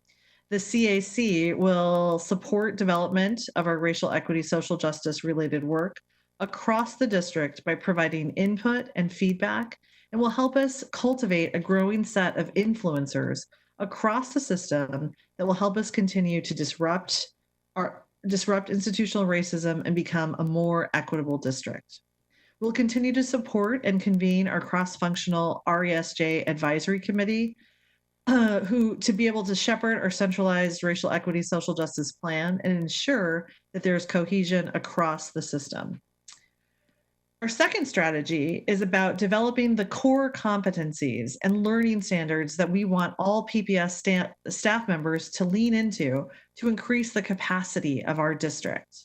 If we build individual readiness to understand, learn about, and support racial equity and social justice practices, we can strengthen our organizational culture and capacity to proactively counteract inequities and champion culturally responsive practices. So by building our capacity, we can become a system that embodies racial equity and social justice practices to support all students, especially our Black and Native students that experience the greatest barriers to achieving our graduate profile.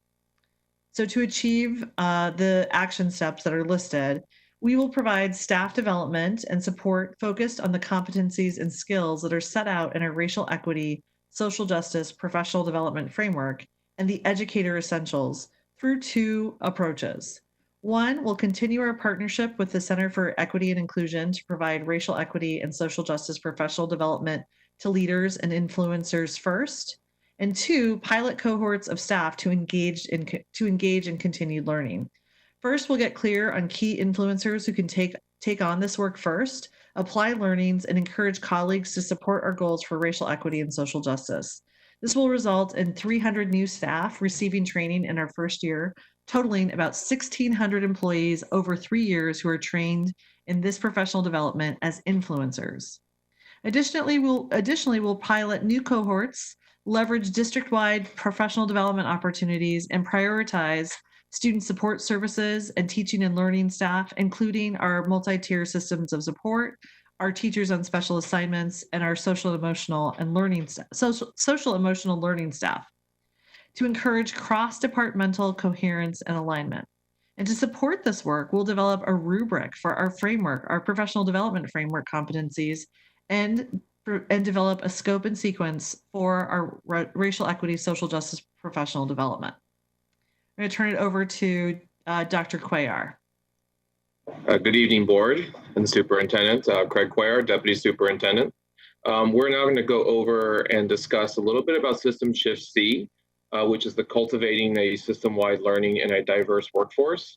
There is one strategy for this shift, and this strategy is focused on ensuring staff get the support and the development that they need in light of current events and in alignment with competencies and skills that's set out in the RESJ PD framework and the educator essentials that will help us better support students and create conditions where all educators thrive. Through this work, we can begin to improve on our professional development opportunities, apply our racial equity and social justice lens, and draw connections to the educator essentials so that all students, especially our Black and Native students that experience the greatest barriers, achieve the graduate profile. To achieve the 2021 action steps, we will continue to review, reflect on, and evaluate professional development opportunities to learn what we have in place, how it meets the needs of teachers and leaders in our system, and how it aligns with the educator essentials, strategic plan, and the emerging needs of our staff.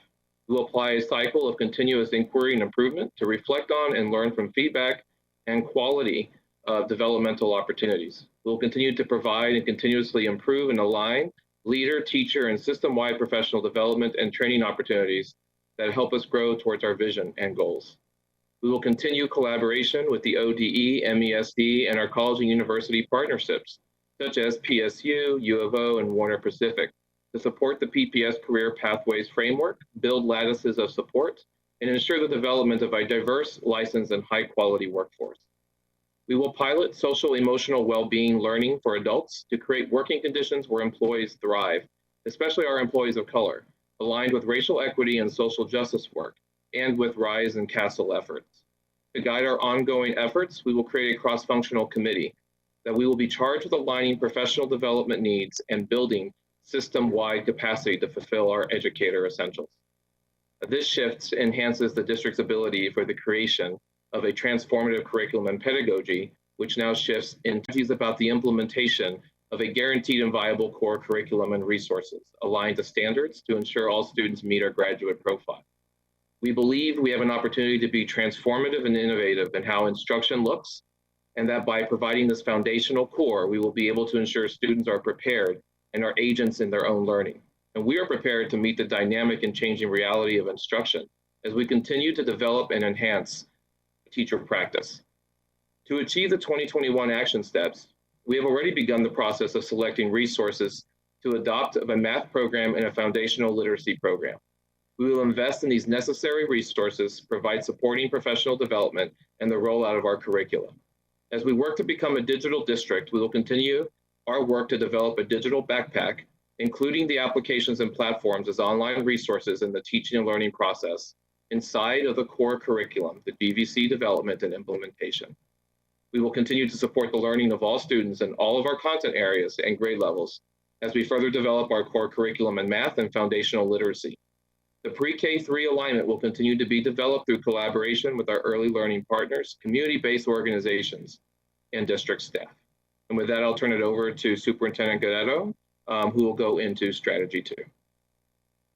So as you're picking up, directors, the focus here is on those organizational level system shifts and what it takes to posture a central office and all levels towards that student at the center experience. And this one in particular begins to speak to impacting on what the student actual experience is. So Dr. Cuellar just talked about in strategy 1, that foundational core curricular work, that early education alignment. There's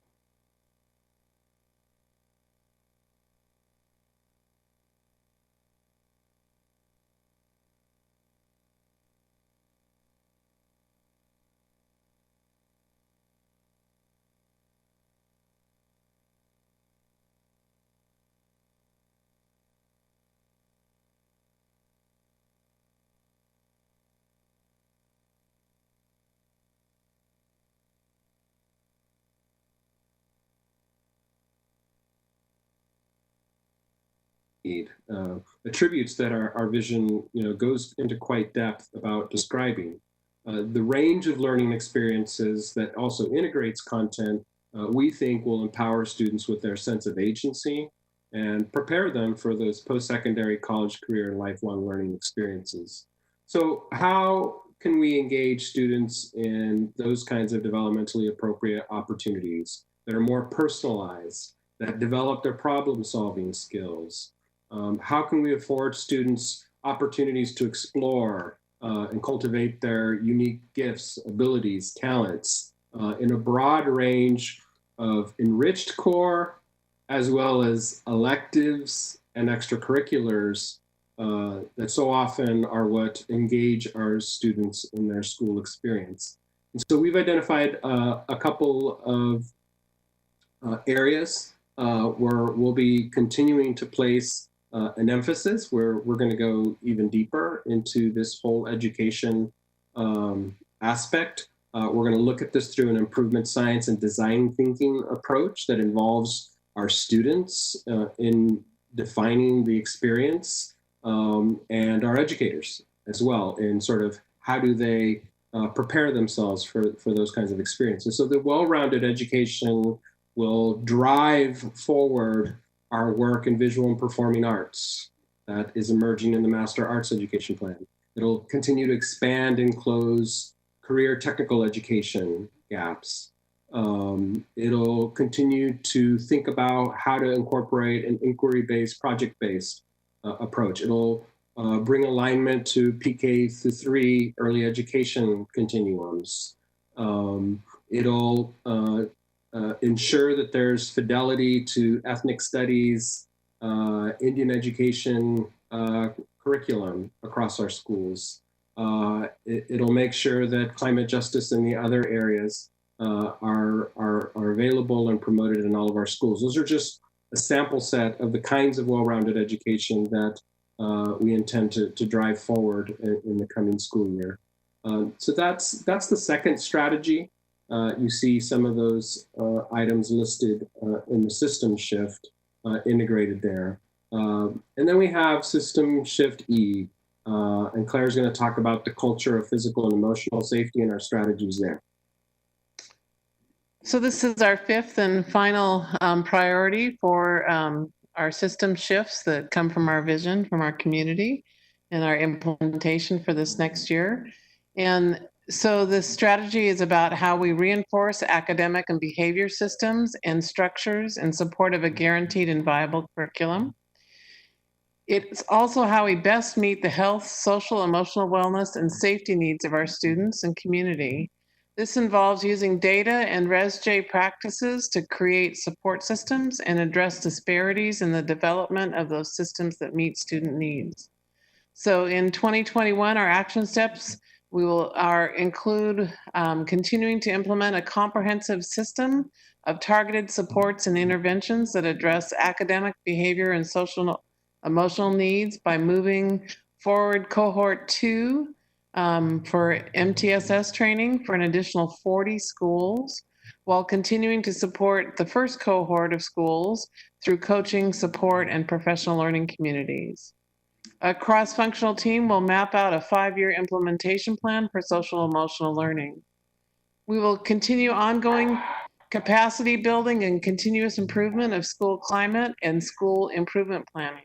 We will continue the student success survey and partner with Panorama to ensure we gather climate survey data, monitor progress, and adjust based on data.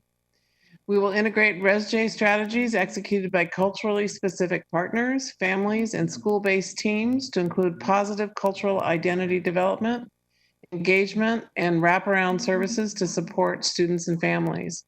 Additionally, we'll monitor how needs change given our current circumstances to support students, families, and staff as we reopen schools and continue teaching and learning next year, including providing mental health and wellness options.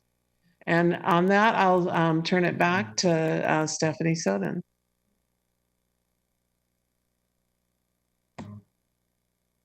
So the shifts and corresponding next steps described in these previous slides represent the organizational level work we need to accomplish in order to support a transformed experience and outcomes for our students. Our next phase of work will focus on the engagement and input of our educators and students to identify and prioritize strategic action steps that will advance our educator essentials and graduate portrait.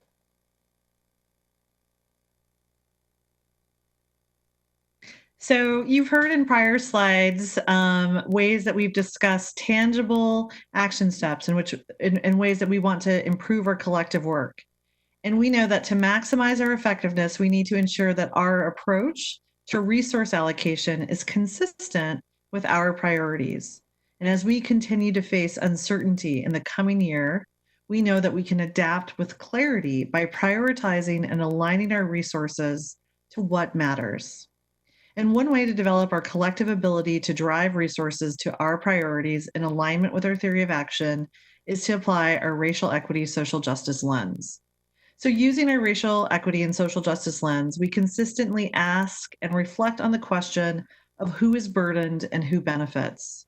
We can better inform our decision-making by grappling with the implications of our decisions and intentionally asking ourselves about the assumptions we make, how students and their families impacted by decision-making are intentionally engaged to be part of co-creating solutions. We are data informed and question our data sources, our data use, and we also think about how we're going to track the data in the future so that we can monitor our improvement. The use of this decision support tool helps us cultivate a growth mindset where we reflect and adapt in service to our students of color, which in turn can strengthen our system for every student. We hope that you see both our values and priority framework along with the evidence of application of our RESJ lens reflected in our investment plan that Dr. Cuellar is going to present to you. Our investment plan allocates resources in 3 categories: professional development and a culture of learning, student success, and safety and modernization.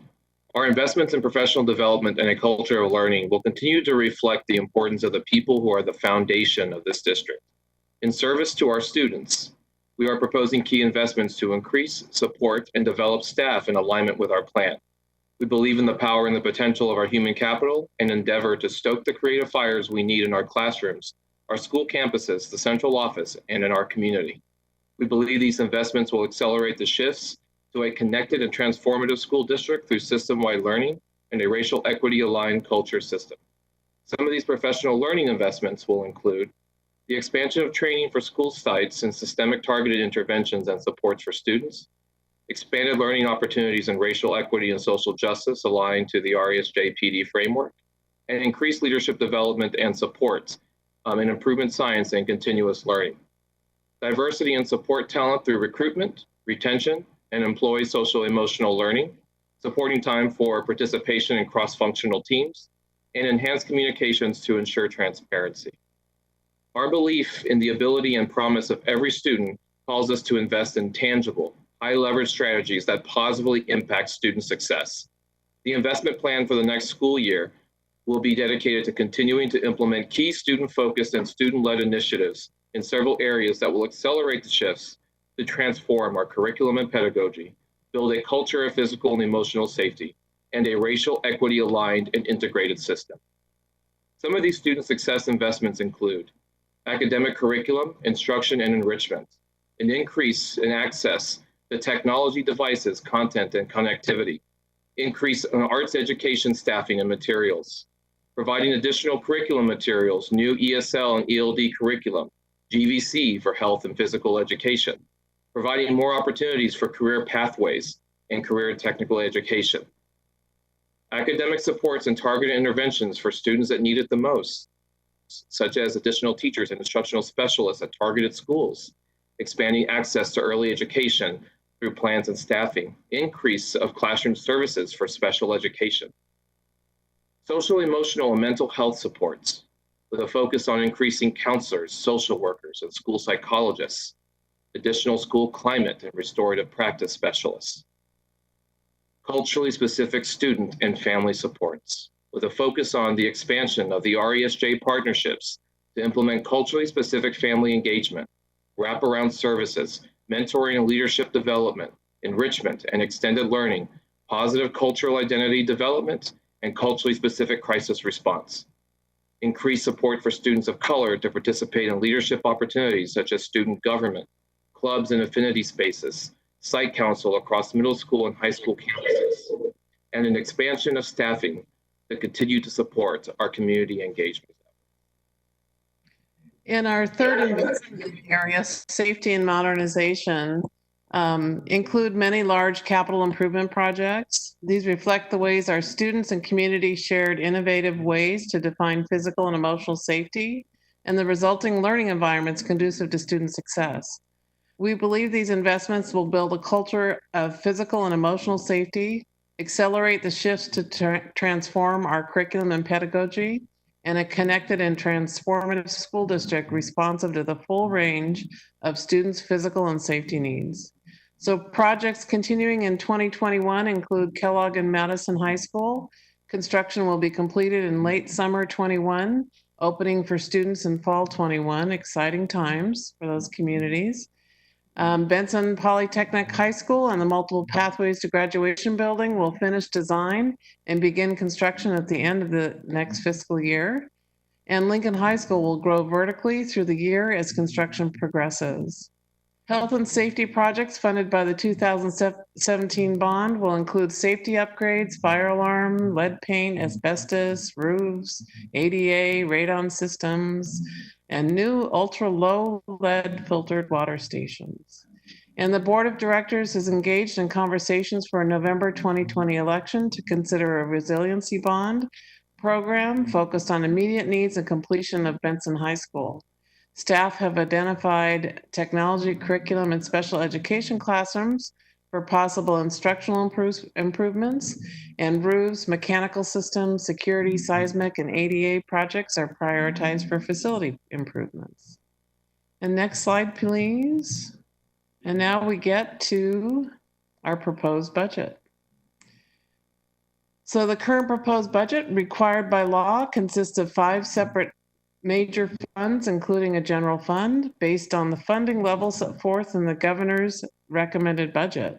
This was developed using the full funding level of $9.0 billion for the biennium for the K-12 state school fund, and the and includes full funding for the Student Success Act and High School Success Act. It is important to note that the 2021 budget does not include any financial impacts as a result of the COVID pandemic yet. However, the district's investment plan takes into account those financial impacts in relationship to our district priorities and strategic plan. We may not know the total financial impact of COVID-19 in time to fully and finally adjust our budget prior to the statutorily required deadline of June 30th, 2020. We anticipate a special session of the Oregon legislature to discuss the economic impacts and resulting shortfalls in the coming weeks. And we are also advocating for additional resources through the Federal CARES Act. Next slide, please.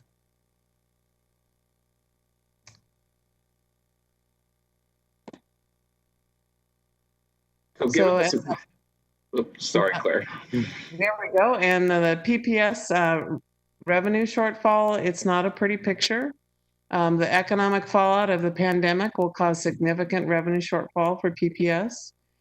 We continue to adapt, and despite these revenue constraints, we remain determined to align resources to a set of prioritized action steps that will strengthen our organization, support educators, and accelerate outcomes for our students. On May 20th, 2020, the state economist released the updated revenue forecast for the current biennium. Oregon's revenue shortfall will affect the PPS budget in three main areas. In one, the state school funding and a $40 million or 7.7% loss of state school funding for the 2021 year. In the high school success funding, also known as Measure 98, it's programs in dropout prevention, career technical education, and college educational opportunities. We are losing 4.1 million or 35%. And then the Student Success Act, Student Investment Account, in March 2020, we submitted our SIA application for approval to the ODE, Oregon Department of Ed, totaling 39 million, and now it's estimated that we'll lose 13.65 or 37% of that funding. So overall, that's a $57,750,000 worth of funding. And next slide, please. And I'll turn it back to Craig to talk about how we're going to reconcile with those loss in resources. Thank you, Claire. So given the significant anticipated shortfall, we will need to make reductions to balance our budget. Our departments are utilizing our approach of targeted universalism and prioritizing our spending plan so it's aligned to the tangible steps outlined in our strategic plan for next year. Reductions will be made to those areas of staffing and materials outside of the focus and priorities outlined in the emerging strategic plan. This meant that while we are prioritizing investments directly supporting students, we did not offer across-the-board reductions. Instead, we used an equitable formula that did not overly burden nor benefit single student groups, schools, and/or departments. It also means that despite the magnitude of reductions, we understand that we need to preserve sufficient central office capacity to achieve our goals and systemically support school communities and maintain organizational coherence. This story of reductions of public education is unfortunately a familiar one. And as we face dire financial projections, we understand our decisions will have a negative impact on certain programs and staff. We will be guided by an observance of our strategies and vision and our commitment to racial equity and social justice. And I will turn it over to Danny. So we just wanted to point out that our approach to making budget reductions was part of a collective process and review. Cross-functional teams, including the superintendent's leadership team, principals, and other key senior leaders, utilize student, staff, and community feedback from our Student Success Act engagement process to design our overarching plan. Principals were consulted in setting priorities for instructional and operational expenditures for 2020 through 2021 and have helped prioritize tiered budget reductions to meet the funding levels still to be determined. At several key decision points, we applied the racial equity social justice lens to ensure that our reductions were in alignment with our values, our theory of action, an emerging strategic plan. Have the next slide. So as we look forward, we know that this is a journey and that we're going to continue to collaborate and consult with key stakeholders. So we do want to signal that there will be continued opportunities for community engagement. We'll be holding focus groups, a virtual town hall, and an open survey. We'll continue to collaborate with our partners and stakeholders, including students, families, district partners, and community leaders. We also want to make sure that we're thinking about how we can collectively advocate at the state and at the federal level for increased support of public schools. And as Claire mentioned, there will be a special legislative session where we may see potential other changes to the K-12 district budgets. And I'll just add, as we conclude this, that in the coming weeks, we'll communicate with impacted programs and staff as more specific reduction and investment decisions are made. As a leadership team, we are committed to living into our role as caring, empathetic, and adaptive, and see this commitment to a proactive communication as essential. And we really are grateful for the board's flexibility and patience as we build this budget in a time of unprecedented challenges in the pandemic. So on June 11th, the board will be asked to approve this budget after seeing much more detail and investment plan, and then you're scheduled to vote for adoption on June 23rd. So thank you for your patience and indulging us getting through a lengthy presentation, directors. It's not every day, however, that we paint the picture and the context for the elements that will constitute a comprehensive multi-year strategic plan. You only heard system shift work for the coming school year. Our hope is to launch into a new school year with the other pieces completed. That should provide a pretty clear roadmap and blueprint for the next number of years. That should march us forward with some enhanced indicators for how the vision is coming alive. So we're excited to have presented this to you tonight. Kudos and appreciation to dozens of staff who've contributed along the way and for preparing these documents and presentation for you this evening. So I'll turn it back over to you, Chair, to facilitate the conversation or any questions you may have of staff. Thank you, Superintendent, and thank you for that deep context that you provided before the budget decision. So we'll just open it up to the board. First, to really go through, we have our budget book, but to go through the strategic framework that's just been laid out for us, and maybe start with a little more discussion around the thinking on the cuts specific to the general fund, or open it up to others for questions. I think the buckets that we saw on the last slide are pretty straightforward in terms of how we can make up the shortfall from CARES, furlough, hiring freeze, SIA, and Measure 98. It's easy for us to understand more what those look like, but maybe a bit of broader discussion around general fund framework for decision making. I can jump in. Go ahead, Scott. Could we get that slide up? We're going to ask questions about that.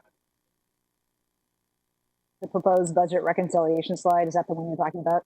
Correct. I just want to, like 2 slides from the end. Yeah, I just want to go through those to make sure we're all on the same page in our understanding of that, and that I'm not making any assumptions or others aren't making assumptions about what exactly those mean. So whoever can share. Director Bailey, as I think Board Manager Powell, I believe, is putting it up there. Thank you. There we go. Okay, so question. So first line. Oops. Back. No, back the other one. Next slide. No, other way. Slide 20. Excellent. Yep. Thank you. Yeah. So the 8.7 million means we're assuming we're going to get reimbursed that much for COVID-related expenses. Is that correct? It's PPS's allocation of the CARES Act, and there's we certainly have more than $8.7 million worth of expenses that would qualify there. That's correct. Okay. Federal funding. And I'm clear on the next line. And that's coming through the state, correct, Claire? It goes from the U.S. Department of Ed to the Oregon Department of Ed and then on to us. And I heard today that the Oregon Department of Ed has submitted their application to the U.S. Department of Ed, and they're awaiting approval. And as soon as they get approval, then it'll come through our grant system. Awesome, that's great to know. I'm clear on the second line, that's the currently instituted furlough, which again, I think was a great move. The third line in terms of hiring freezes, is that for non-educator staff only, or does that include educators? So the purchasing and hiring freeze is a combination of the hiring freezes is froze all positions as we were shutting down, and that it would take a specific approval to be able to hire. But quite frankly, hiring right now has not been our priority. We've actually really slowed down in those regards as we're awaiting the how the economy is going, what we can expect, which we've gotten more information now. So that and all purchasing required an executive leadership team membership, a member to approve a purchase before it was made when we shut down. So mainly COVID related purchasing like cleaning supplies, computers, hotspots, those were things I approved, and most everything else waited and was put off. Okay, in terms of hiring, I'm thinking about this coming school year. If we have teachers who retire, for example, are we talking about freezing those positions? This is a purchasing and hiring freeze that occurred in 1920 in order to carry over 8.9 million into the 2021 year. So we will see okay, so this is already basically happening. This is happening in 1920. Yes, that's correct. And you said 1920, and I was thinking, are we back with the Spanish flu or? Sorry, 2019-20. 2020 school year, yeah. Okay. The SIA reductions means basically we're going to tear down our SIA plan to reflect less funding. Yes. Same for Measure 98. Yes. But okay. Just to clarify, can I just add on to that, Scott? Just to clarify, we actually are getting a $39 million and then 39 million for the student investment accounts and 11 million for the Measure 98s. So these are reductions and increases that we had anticipated, but they're not actual reductions off of last year's. Right. So that is to be clear about that. For the two sources of revenues, that there's different answer. So for Measure 98, we were at full funding in 2019-20. So we are reducing 4.1 million as we go into 2021. Okay. SIA, this is new money that was coming for 2020-21. And that was 39 million, and now we're going to have 39 minus 13,650. So approximately 25 million. So a third less. It is new money for 2021. It hasn't. It was not in the budget in 1920. So that's 25 million, essentially. Yes. Yep. Okay, and just to clarify, again, the 12 million reduction in general fund is for this coming needed in 2020-21. Okay. So we need to reduce $12.3 million in our general fund.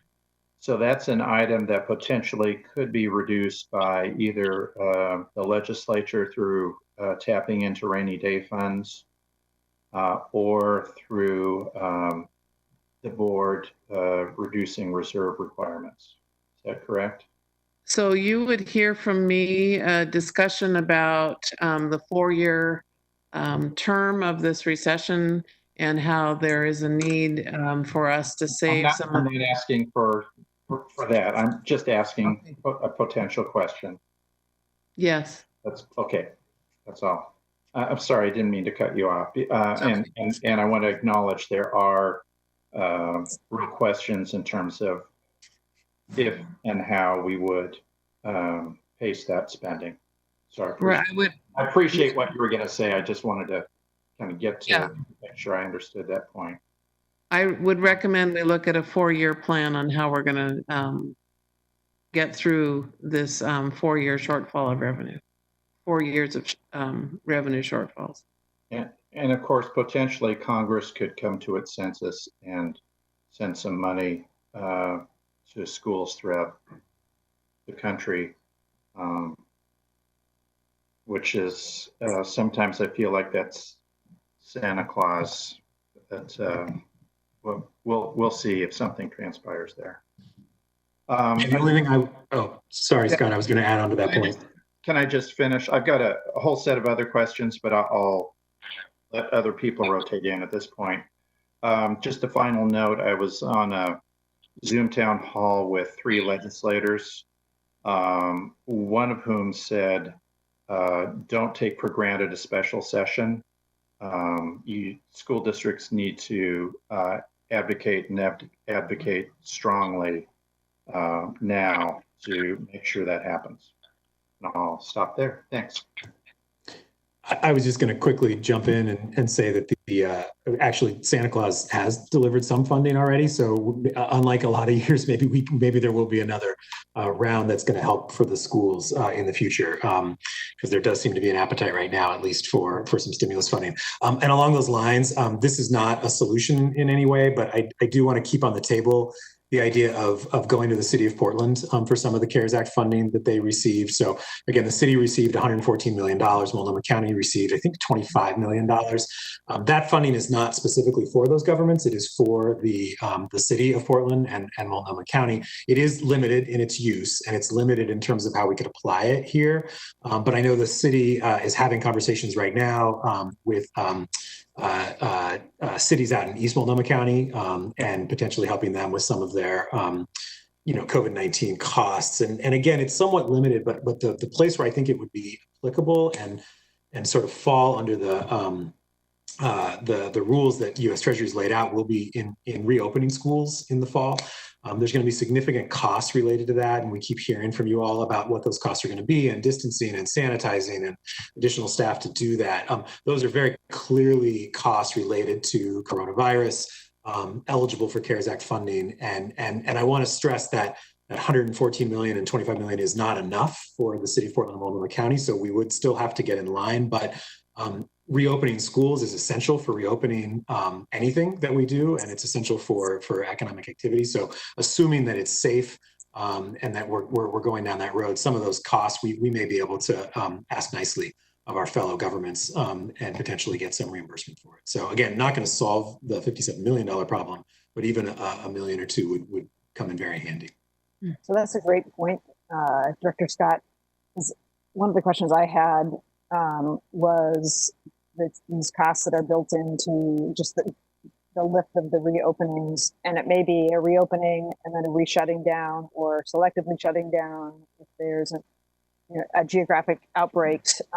So I'm wondering about sanitizers, signage, all the things you've got to do to basically restructure the physical environment in order for individuals to occupy the same spaces, in this case schools, and then other things like if face coverings are still required from an equity standpoint, would PPS be providing that to staff and all students, voluntary temperature checks, those whole, any sort of testing. I'm wondering, is that built into the budget? And if it's is one question, and then I guess the secondary question is that a space potentially, just to Director Scott's point, of a potential conversation with the city, because I'm sure the other districts are going to have the same needs that we're going to have as well.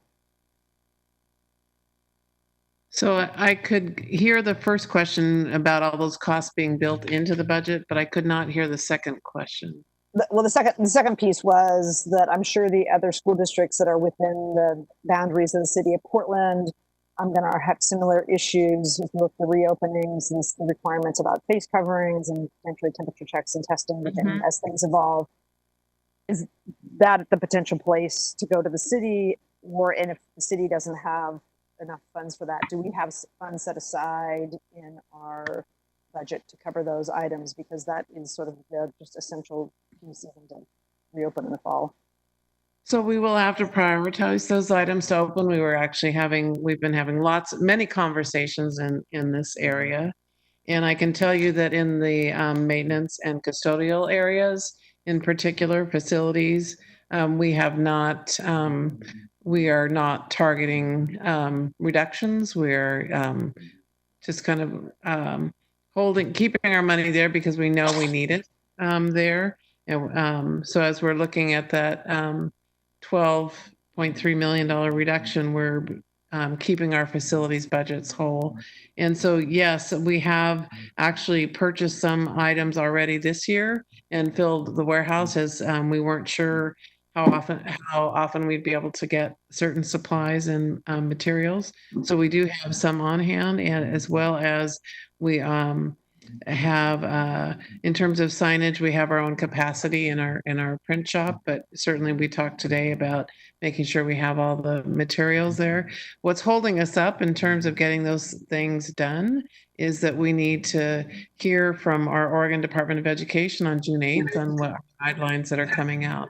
And once we're already making plans as far as we can go without knowing what our rules are going to be. So we're, creating all our master lists. We have a whole series of groups that are meeting, and our Emergency Operations Center leadership is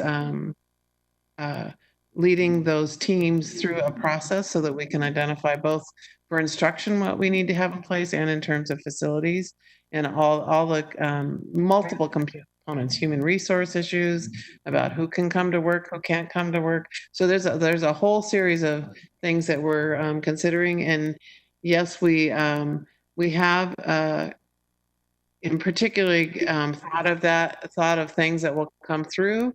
We're prioritizing what we need to in terms of those plans for continuing online learning. But there, until really saying that, do we have everything set until we really get the guidelines and get some plans laid out? Yes, we believe we have the money in the budget. However, we also know that we're still, it's like, flying the airplane while you're still building it or whatever they call it, right? So, but we are working with large districts in Oregon and across the country and learning from each other and reading what other countries are doing and really staying connected from around the world about what is successful as schools reopen. So we're paying attention to other countries that have already reopened. Thank you, Claire. This is Director Lowry. I just want to say that I am incredibly moved by the work and the effort that the staff has done with this presentation. It makes me proud to be part of PPS, that we are clearly stating that we are evaluating our Black and Native students, and that we know that we need to make significant system changes, and some of those will be painful, and naming that we have a tendency as a well-intentioned organization to say lots of things and, like Danny said, nod along. But when we get down into the nitty-gritty of the hard work, we pull back. And what I see here is that our staff has done this incredible hard work. And Claire, you just said, we're flying the airplane while building it. But what the staff has presented tonight is this clear, unflinching understanding of what matters most. Mm-hmm. And that, for me, we don't know. And, those questions about hand sanitizer or the other pieces of, the nuts and bolts of how in the world are we going to deal with all of this complex logistical issues as we face this, challenge of the pandemic. what brings me hope is that we know what matters and we know who we are and we know that we're dedicated to all of our students and especially to our students who've been underserved and continue to be underserved. So I just want to commend our staff. And I think, you know, if you, this presentation was filled with grounding in the vision, grounding in change theory, grounding in what needs to happen so that we stop as a district just giving lip service to the fact that our Black students have been failed, but really, really begin to change. And it'd be so easy in this economic nightmare and in this crazy pandemic time to say, well, we can't really do anything. To go back to the status quo. And I am like, I'm getting emotional, especially with, you know, what happened in Minneapolis today. The fact that like we are refusing to do that, we are refusing to say we are in this unprecedented time, we are losing all this money, so it's okay if we fail our Black kids. And what we're saying is we refuse to continue to, I think, what did Danny say, that racism isn't just an incident you can prove, but it's this like systemic oppression and that it's pernicious and it's embedded in our classrooms. So how do we, you know, change that? And we don't have all the details right this second of what the state's going to do, or if Congress is, I think Director Bailey said something about get their heads out of their asses, but he probably said it better than that. So I am so proud to be part of PPS with the work that the team has done and like the clarity around where we're going and how we are going to change this district. And my heart has been broken because I could see this realized future potential with the Student Success Act money. And Juliet, I know you were one of the people fighting for that. That $39 million is going to make a huge difference to our students. And so my heart has been broken that we are not going to be able to deliver on all this stuff. But I feel so much better tonight because it's like, okay, we don't have the money, but we have the will, we have the dedication, we have the people, we have the plan, and we're going to get there. No matter this setback. So I thank the staff for your bravery. I thank you for your clarity and your willingness to fight the good fight, even when it would have been easier to just say, we're in a pandemic and an economic downturn. We're going to keep to the status quo. So thank you. That wasn't really a question. We need it now more than ever. I think Director Lowry, really appreciate your comments.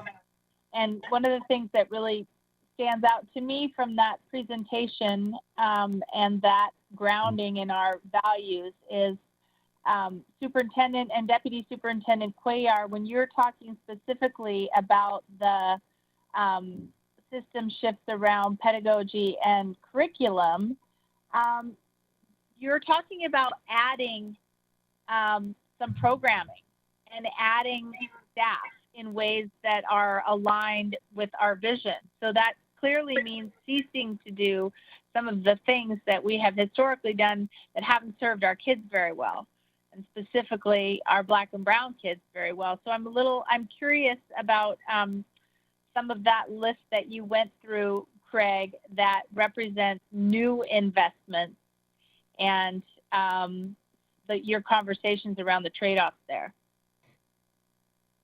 Yes, ma'am. Director Constam, I mean, you bring up a really good question. And again, I just wanted to reiterate what we stated throughout the presentation was that we are staying core to our focus specific to our Black and Native students, which is clearly stated in our theory of action. We're staying core and focus to how we can continue to stay steadfast at supporting our most underserved schools and our youth, and how we just again, like how we talked around we talked about the importance of target universalism and how we build out around our youth and our communities that truly need our support. First and foremost. And so when we talk about trade-offs, again, keeping that in mind in terms of what our core purpose and our core value is, and staying true to that.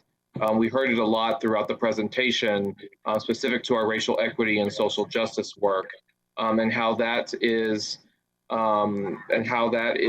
braided through everything that we do, in terms of how we're resourcing schools, how we're providing supports and services, and what our key investments are.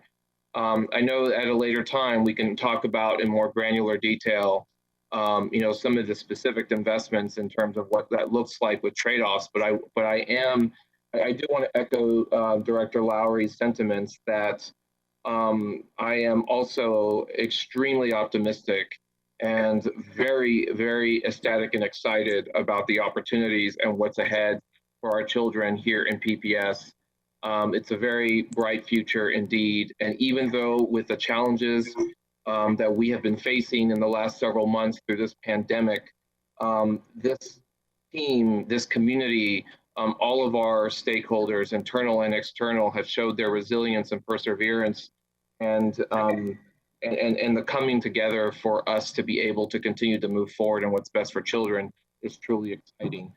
So I know that doesn't necessarily answer your question directly, Director Constam, but my response would be that we are optimistic that we can continue to deliver on these promises. So I have just a follow-up question on that same track. So I really appreciate the focus at the very beginning, the laser focus that Director Lowry mentioned on the two groups of students who PPS has historically really failed and not provided adequate supports, and it was always some other time to make investments.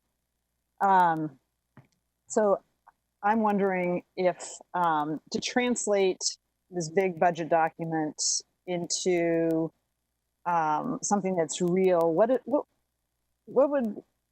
how would we describe to, say, parents of Harriet Tubman Middle School, Boise Elliott Humboldt Elementary School, Jefferson High School? How would this budget and the investments translate into measurable supports and achievement gains and student performance gains in schools that are in the historic Albina neighborhood?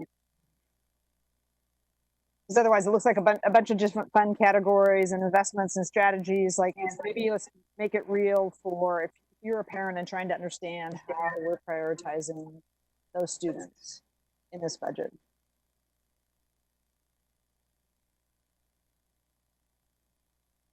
Hi, this is Danny. I guess I would encourage you to think about our work in two ways, in two dynamic ways. So I think that a lot of times when people talk about sort of like what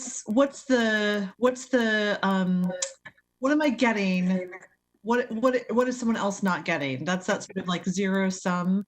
Yeah, actually, I'm just trying to think about how we. Sorry, I don't mean to interrupt, but that's not the route I'm going to. I'm trying to get through like how do we translate our values that were stated?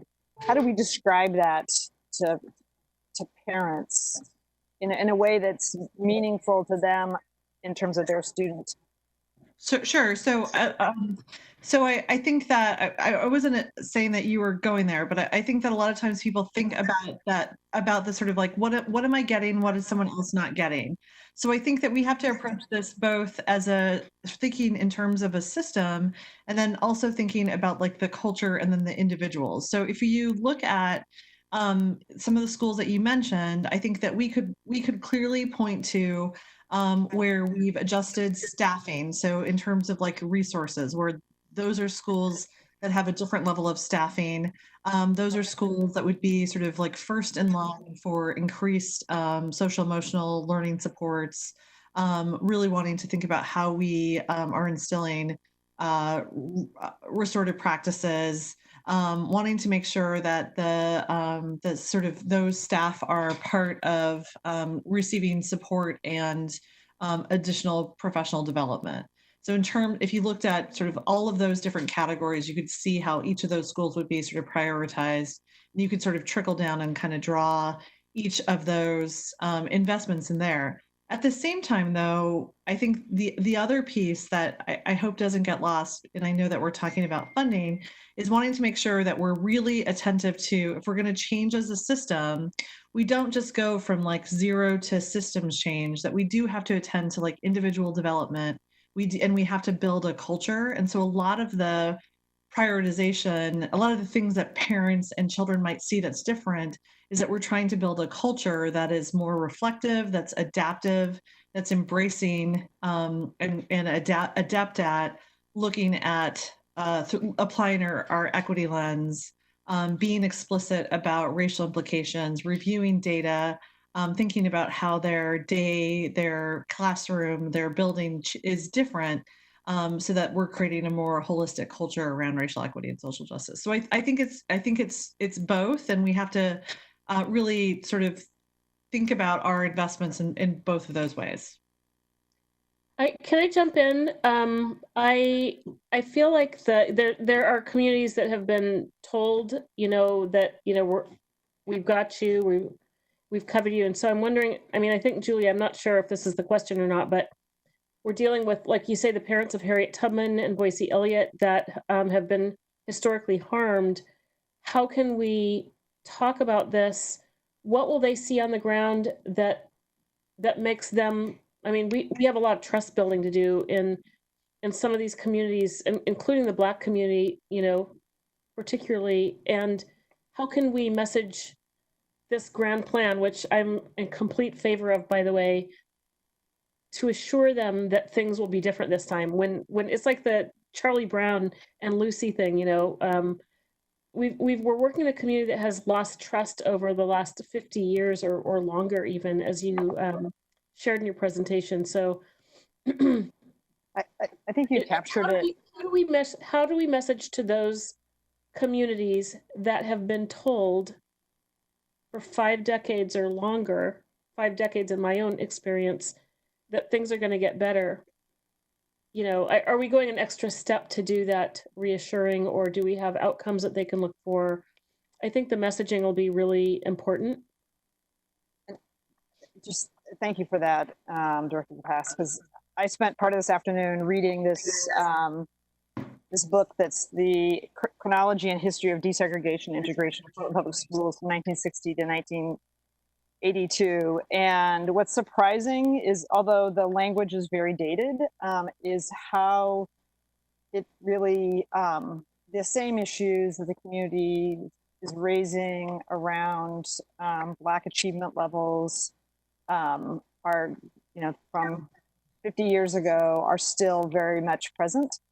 And so what I was just trying to get at is like, how do we make this real? Because I think there is just a long-term trust issue, and certainly with a lot of the conversations happening around the state with the budget, that the expectation is like, hey, this is a year in which we can't make investments, in which people should be, we're going to settle for the status quo.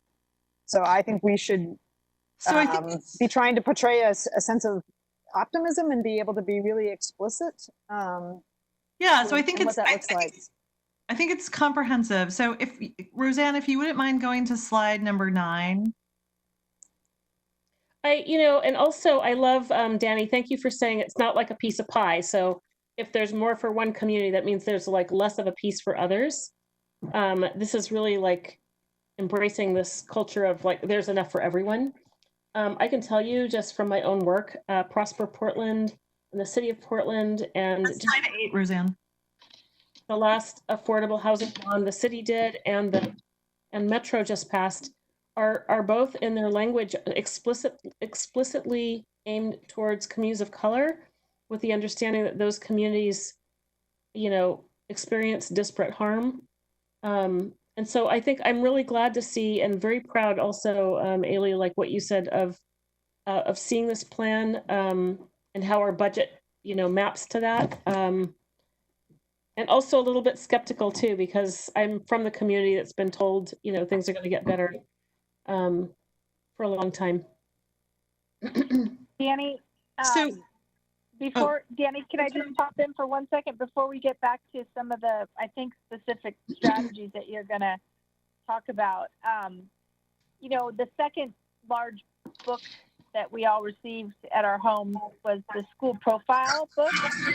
And it's so interesting to look through those. Back to your point, Danny, about our staffing formulas. I mean, 4 years ago, we started a very radical thing. Thank you, Michelle, for the visual. We started a very radical thing, which was the beginning of completely retooling the staffing formula so that it wasn't just based on enrollment, it was based on need. And that formula has been, has evolved significantly under Superintendent Guerrero's leadership and just in the past couple of years. And so now if you look through at the individual schools, we can see that the levels of staffing are significantly different based on who that school population is and where the achievement has been and how those kids have historically been served. And I think what we're saying here with our values is that that's one of our tools that we're going to hold harmless in this process. We're not going to abandon that strategy. And I think when we think about what we tell parents, that's a really good place to go back to. Look at the staffing levels of you know, Boise Elliott, Humboldt relative to other schools. Is it enough? No. But do we have, I think, Danny, you're probably about to talk about some of the specific new areas of investment in terms of intervention and all that. But I would encourage everybody to just really take a dive into the school profiles and see how different they are.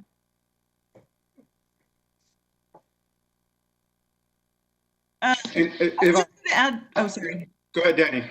No, go ahead. I was just going to add that what we've tried to do is sort of place this, if you wouldn't mind placing the document on top of budget books, because they're really a sort of like a frame in which you can sort of look at those. So there's a slide that is the next slide after the one that you see that's a chart that has the system shifts. And so if you look at that sort of the detail about the first system shift, there's a lot of work around developing our community engagement framework. And the detail of the community engagement framework is a set of actions around building trust, sort of like reaching outside of the walls of our individual schools and really thinking about how we build this like collective movement where we're building trust focused on our priorities and really sort of like inviting the community in to share their lived experience, to share their expertise, to braid it with the skills and experience of our staff. That coupled with sort of like additional professional learning, upgrades and safety, upgrades to safety, as well as the implementation of our guaranteed and viable curriculum, where we're really focused in on culturally responsive strategies where students are agents, have agency over their own learning. Those things all taken together with that specific focus on the student groups, that's the sort of like culture and the change that we're trying to build.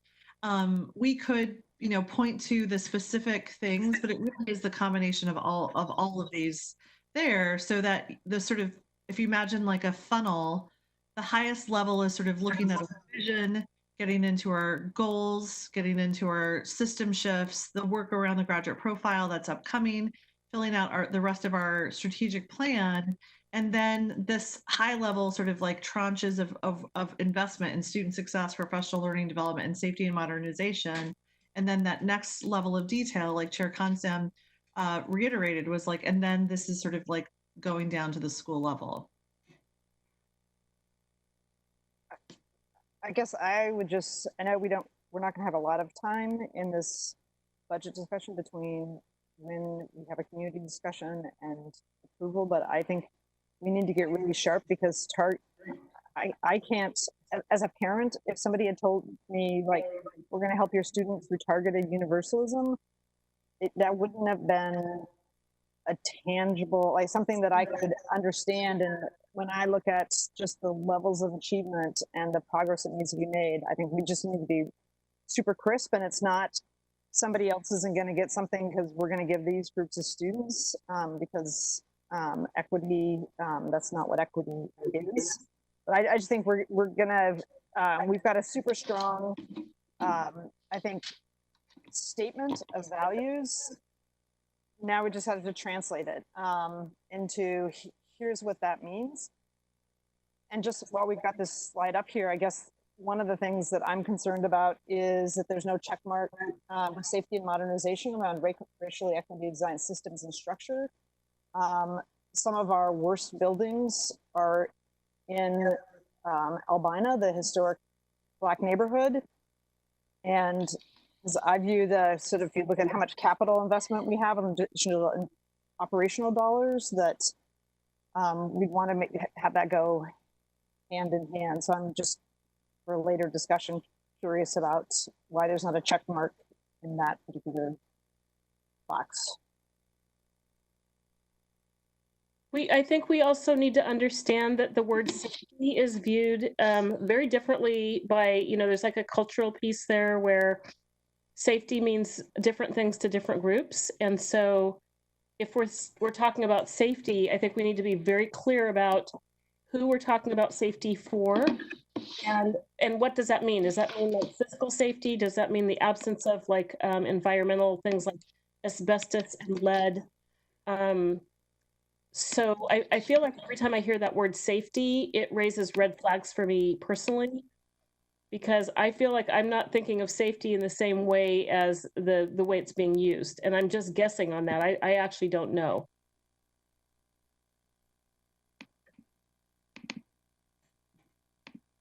Safety for who? Yeah. Yeah. So it's one of those words that's got a lot of. Well, so if I may, Director DePass, when we're talking about safety, if Roseanne, if you can go to slide, I believe it is 12 or maybe 13, culture, no, the next one. No, sorry, the next one.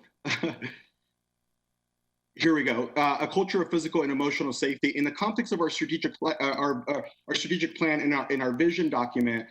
We morph the two together. We both think about space, as Director Brim Edwards alluded to, and I think also allude to the social emotional well-being of our students through safety. Right? When we talk to our students, they're as we were having early conversations about safety a year ago.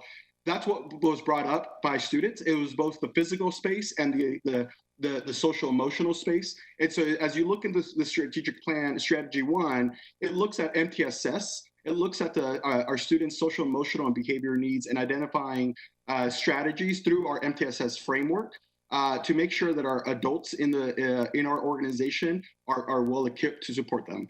So just wanted to provide that context. That I think in this context, culture of physical and emotional safety is both and then I just to touch base on that slide with the check marks.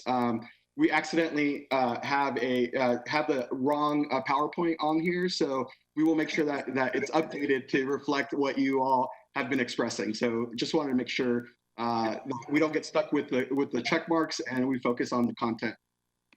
Thank you, Jonathan. And Director DePass, this is Craig. You surfaced a really important question around a culture of physical and emotional safety. And Jonathan did a great job at really teeing it up for us to enter that space for a little deeper dialogue. And I wanted to go ahead and introduce Brenda Martinek, our Chief of Student Support Services, who is going to provide a little more of a deeper explanation around this specific shift. Director DePass. Good evening, board. I just wanted to talk a little bit more about creating that physical and emotional space.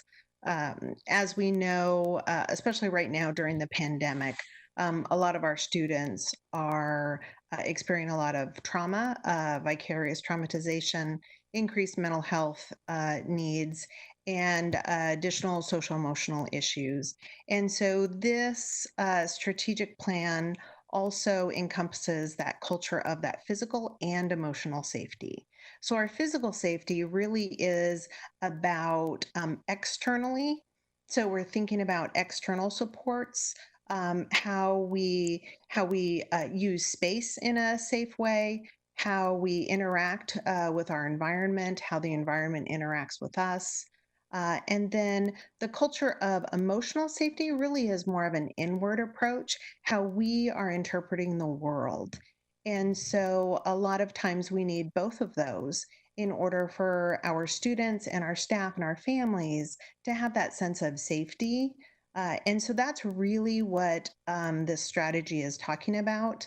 It's really combining those trauma-informed practices through that social emotional learning support, adding restorative justice, and then also working with our facilities departments to make sure that our spaces feel safe to students in an external way as well.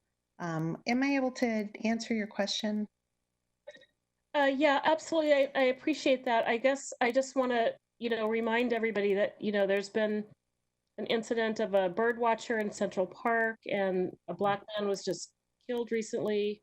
I mean, it happens every day, but a couple that have been in the news. And so I appreciate the facilities aspect of safety.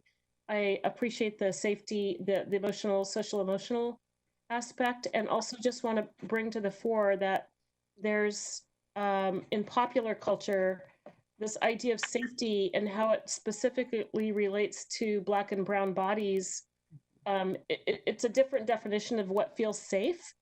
And so I would like us to be intentional about explaining what we mean by safety, and not assuming that we all have the same understanding about what safety means. Because, I mean, just the stuff that's in the news is traumatizing for people, and these are people that are entitled also to a sense of safety that didn't get it. So Director well, I would like to talk about in the blue piece of the PowerPoint presentation, it does talk about a caring adult, and we do want to make sure that students feel like they have a caring adult in their life. And then that's the other reason why we're continuing with the Successful School Survey. One of the areas is around safety, and then we disaggregate that by ethnicities, by gender, and then also by grade level. We do it with teachers and students and families, so that we're really starting to understand what safety means to other students, and so that we can actually dig in, look at that data with our school leaders, and then help to inform our school improvement plans so that we can really understand and support all of our students to make sure they have a caring adult and that they are feeling safe, whatever their definition of safe means for them. So I would just add, Director DePass, that part of the work, and I think it's we talked a little bit about it in the presentation, is around these sort of cross-functional teams that really interrogate our use of language so that we don't other children and other different student groups when we use words like safety. I think Chief Martinek did a great job of sort of talking about like what our intentions are, but we know that when we apply a racial equity lens, when we know that when we are thinking critically about our use of language, about our allocation of resources, the selection of providers in which we sort of engage with, that there has to be that sort of interrogation of the impacts. And we heard from students directly over the last 2 years about sort of having a much more comprehensive view of what safety is. And I think that's the culture part where, we have these direct investments in improvements to both physical and emotional safety, but then the culture building work is around those cross-functional, cross-cultural dialogue around how we really target those impacts for Black and Native students.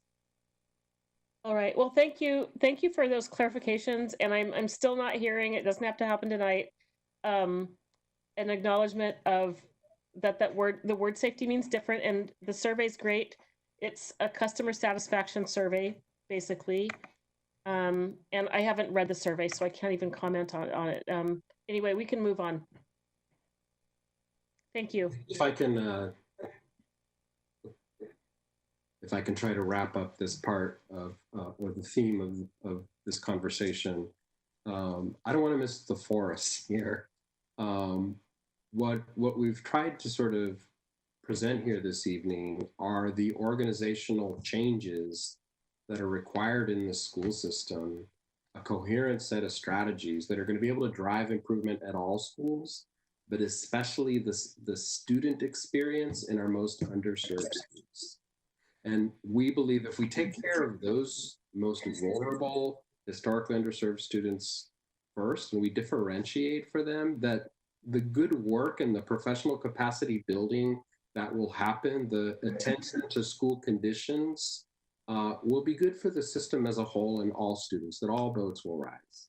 And so we could go into our notes as a team and some of the guiding questions about, what might appear like a bureaucratic blueprint, starts with, as a result of this work, what will be different for a student who walks in one of these schools? And those are actually a set of guiding questions we're excited about engaging students from those communities about, and families, because you're right, it's their lived experience. It isn't mine. I didn't grow up here. I need to understand that. But how do we bridge their current lived experience and marry their hopes and aspirations with the vision that we've laid out? And so if I think back to my time as a teacher, I understood that I need to have a keen sense of where each of my students were at in the moment and how to get them to the expectations that I hold for them, in partnership with their families, in partnership with partners in the community. And we have to do the same thing organizationally. We're proposing to differentiate our supports to those school communities who have never had, I would argue, the conditions to ensure success for the students that attend them. So much so that members of those community often make other choices that might better attend to their cultural affirmation, their sense of self-identity, their sense of safety. And I'm not talking about earthquake resiliency, though that matters too, but I'm talking about sort of the kind of ambiance and conditions that are that are important to establish the relational trust between an instructor and a student, so that the readiness to learn factor is there. And so the work that we picked out in these 5 system shifts, are the ones that we felt were sort of fundamental to start with, because they talk about solidifying what we have begun in core instruction, creating well-rounded experiences, starting with funding and extra resourcing, as we've proven the first 2 years in this administration in the budget books, around resourcing to a greater degree, not more, just what they need and haven't had in these school communities. So you have a proposed budget, it reflects our full funding. If you do sort of a cursory analysis, you will see that there is additional staffing to ensure that we can provide additional programming and that the experience for students is vastly improved from what it's been. And so what we're saying tonight is, even though this book is the budget we wish we would have had, even though we're going to get less, and thankfully it's a little bit better than the doomsday that we thought it was going to be, our values and our strategies are unchanged. We're still going to take those nickels and we're still going to devote them to doing the work that will be good for our Black and Native kids and teach us lessons and help us enrich and raise the quality of our experience for all our students across the district. So we can go into enumerating the pages and the school by school about where we thought the additional APs, the additional intervention teachers, the reading training, all the various sort of menu for the schools that have been gathered into a cohort specifically for the reason to receive specialized support, whether it's coaching, whether it's supervision, whether it's attention from central office. That has been our mode of operation since kicking off. And so we're only proposing to elevate that to yet another degree. And so the kinds of things that we talk about in our vision that we want to be true as a school experience, these are the places where we want to ensure they are especially present. And so in the budget, you would read the additional arts educators, the additional elective teachers, supports for the 7th period in Tubman, Beaumont, and George, the additional reading intervention PD for the teachers to catch kids up to grade level expectations, et cetera, et cetera, et cetera. The contracts for community partners to come in and create extended learning time on after school weekends and the summer. Those are sort of the mechanics. But what we're proposing to do is to make sure those reinforced additional academic and social emotional supports are in place. So I would love to sort of work with the community actually to sort of capture what the experience has been, and the one that from the point of view of a 2nd grader or a 6th grader or a 10th grader would be the one that we're working towards, that I hope that we're able to materialize and make true in as rapid and accelerated time as possible. Superintendent Guerrero, this is Dr. Lowry. While we're sitting here having this conversation, I am just feeling frustrated. And I don't know if it's that it feels like, we talk about the trust we need to earn back with our community, and the fact that, all those things Danny read about how the segregated school and how we just did so much damage to students. But it seems like sometimes that our very board doesn't always trust our leadership. And I feel like, our job is to hold the superintendent and the staff accountable, and we need to be asking deep questions. And I think, Michelle, especially what you raised about that word safety, how is that interpreted? And I think, Danny, that goes to what you were saying about how, for white people, safety might mean spaces of whiteness.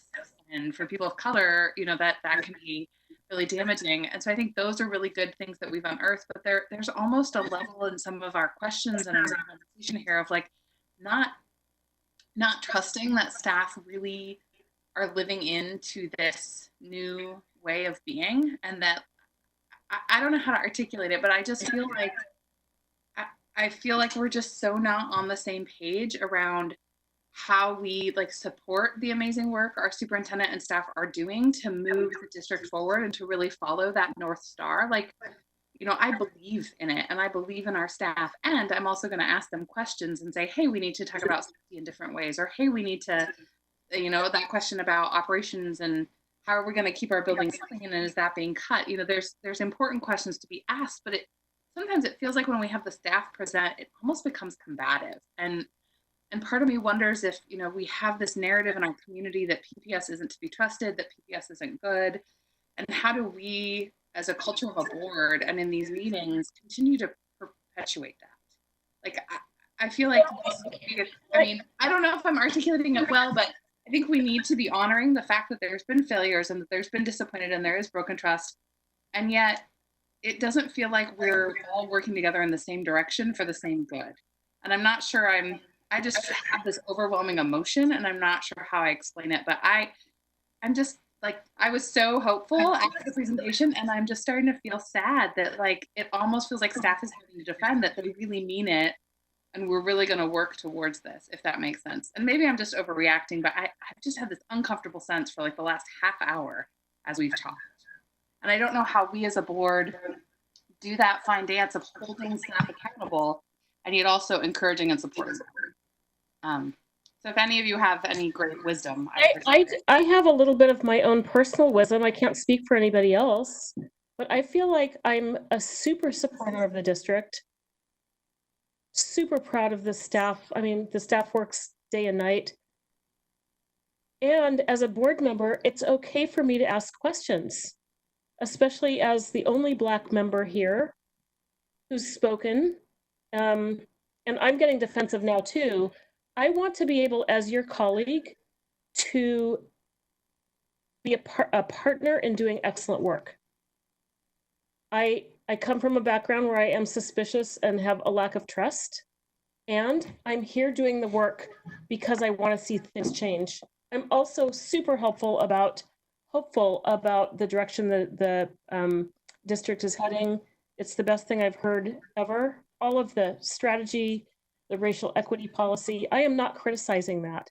And I'm not criticizing it, and it's okay for me to offer a critical voice at the few times that I'm able to speak up on something and it not be a threat. I'm a colleague of yours. I'm your colleague. I'm here. We're pulling the rope in the same direction. I am not saying anything contrary to that.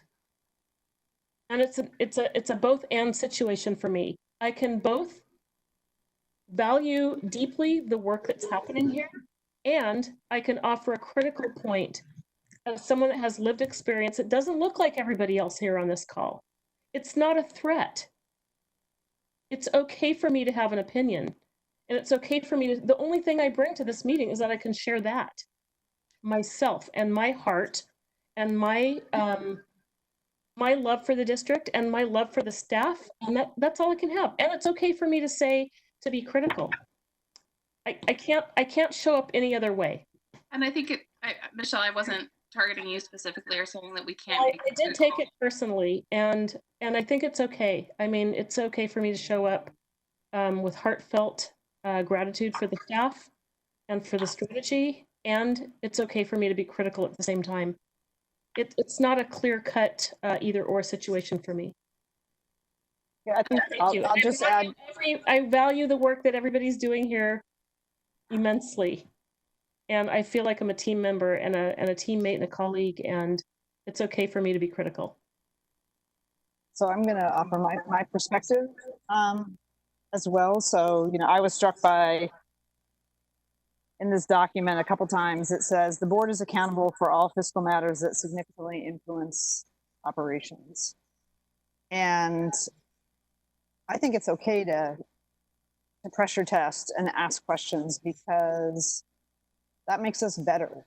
And just, I guess, sort of building on sort of Michelle's like lived experience. If you've had a student who's been poorly served by PPS, which I have, you're going to ask questions, because like sometimes the district has said, and the district, like, we are the district, we are the man.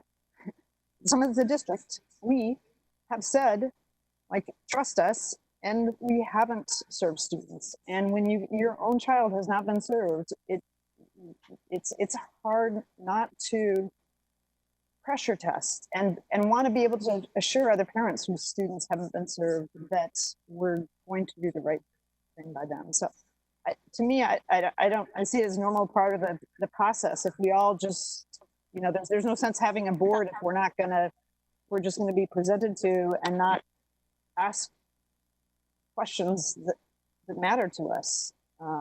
I think I expressed myself incredibly poorly, and it's not that we can't ask questions. Michelle, I'm not trying to tone police you or tell you not to be critical. And some of it is the way the staff responds to board questions. I mean, this is not all on the board. It's about a broken trust we have and the way we communicate between SLT and board. So this is not all on the board. It's, you know, the board's role is to hold accountable, to ask questions, to be critical. But I also think sometimes when we do that, the staff gets defensive, and then it kind of escalates. And so I'm wondering, like, Michelle, you said we're all pulling on the same rope in the same direction. How do we do that in ways that are effective? Because sometimes it feels like we're talking past each other, that we're not really listening to the questions people are asking. Again, like your point to safety, you know, I just wonder, like, as we're trying to rebuild trust, we're trying to make massive cultural shifts, like, how do we do that as a staff and a board? And, you know, it's hard. This is a public meeting. So, you know, hi, everybody that's watching. It's hard to be really vulnerable. And for me to say, like, I have been feeling uncomfortable, and it's not anything that Michelle or Julia, you guys did specifically, but it's just this sense of, like, there's a combativeness to our conversations sometimes, especially after a presentation.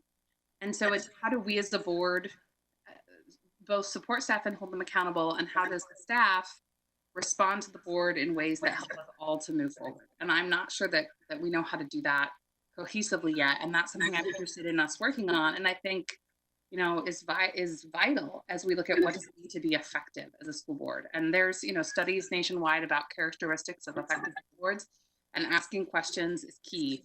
Being critical is key. Bringing your lived experience is key. But it's also, how do we communicate in ways that we actually hear each other? And I think that's what we don't always do.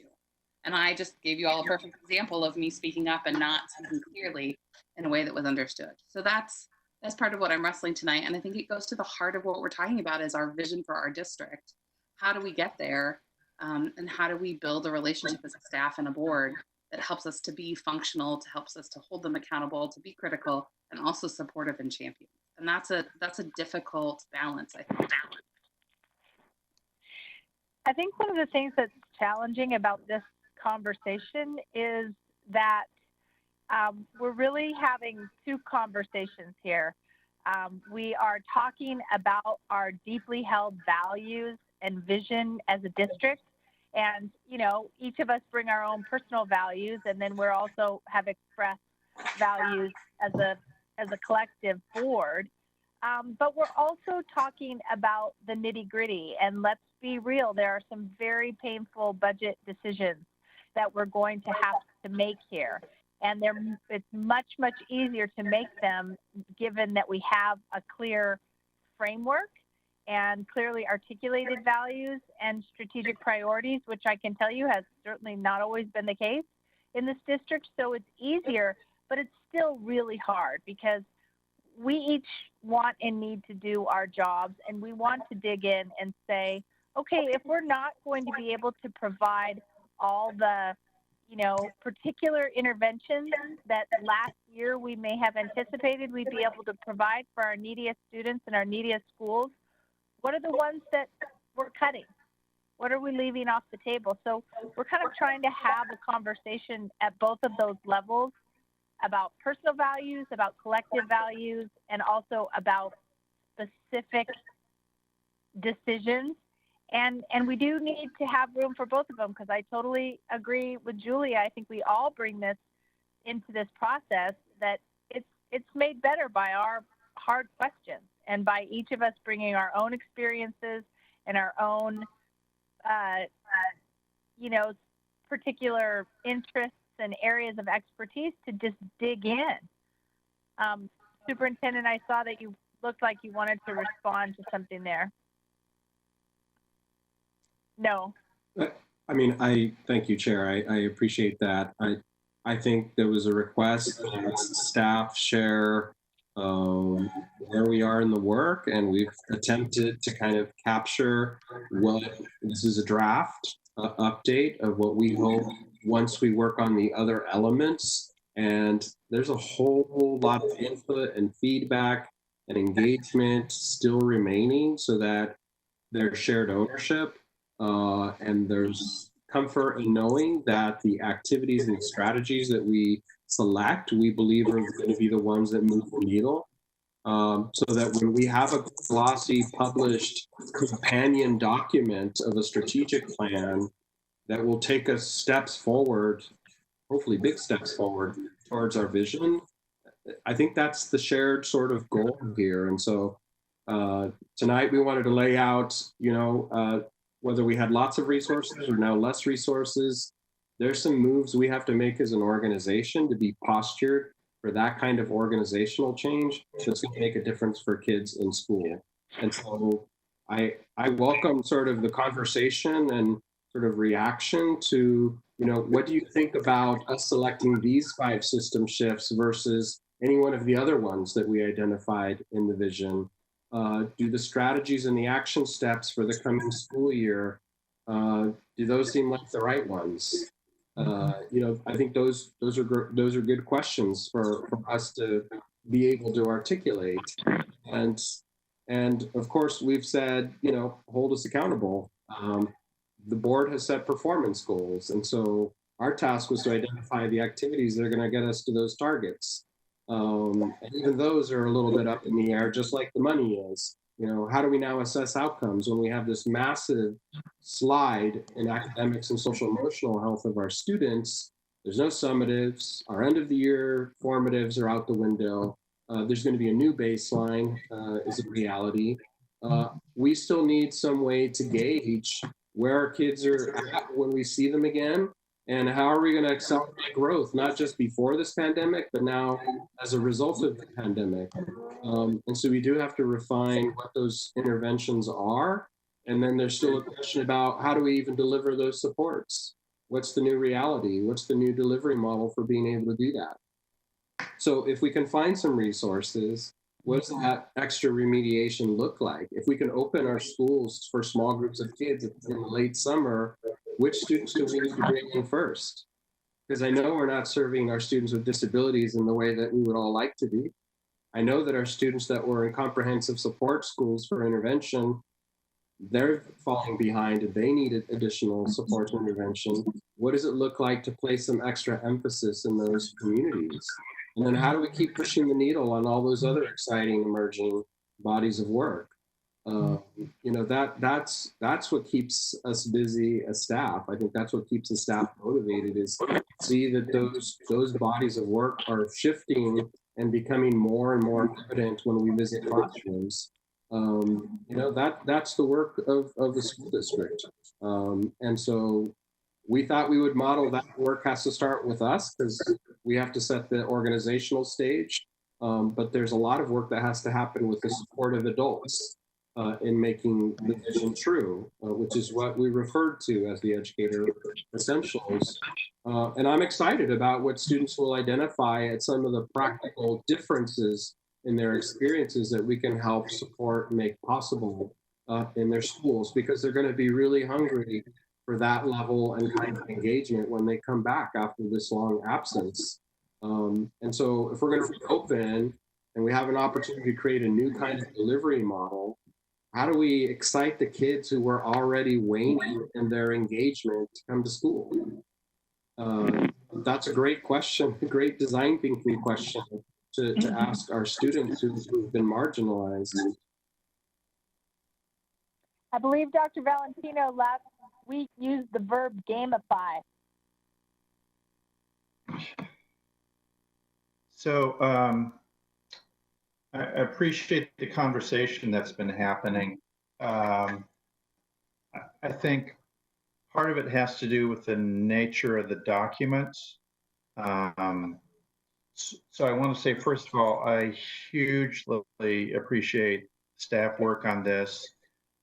I know you, it's just been an incredibly challenging year, you know, with the pressure, the preparation of the SIA plan, followed by the 180-degree turn with COVID, and now looking at cuts, or we're still not sure what kind of cuts.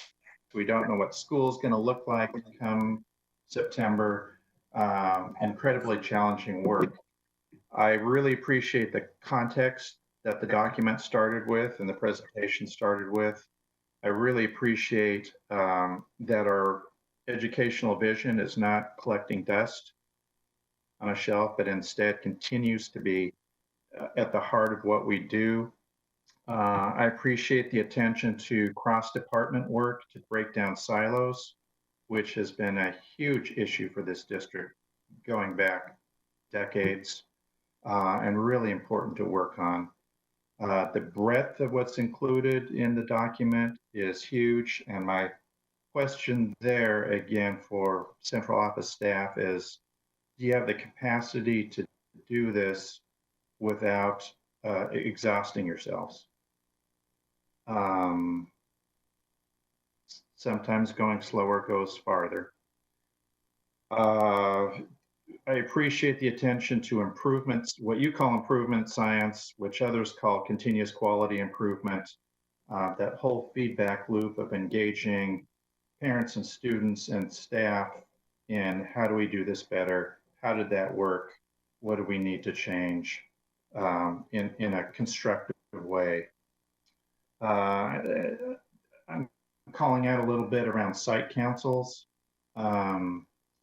That's one of the first things I worked on as a parent advocate in 2001 to get site council training, because I saw site councils of potentially being a very positive avenue for change.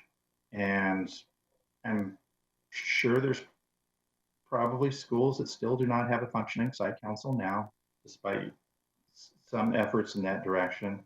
But to see that as part of a system, it would be a big step forward, and I'm glad that was called out. Appreciate just building that system of core and enhanced curriculum. You know, crucially important in everything we do, and the professional development around making that happen. And I think we've seen improvements in that this year in terms of how that's been embraced at the school level. More to do there, but some big steps already taken. I appreciate the attention to enhancing MTSS and taking that to the next level, to improving our curriculum and results for students learning English. So there's just for me a whole lot to, wow, this is great. Well done. Where the questions I'm going to ask, I think, point to the questions that Julia raised, Michelle raised, because this is more of an internal document in a lot of ways around our systems. It's less of a, and this is what this means in the classroom.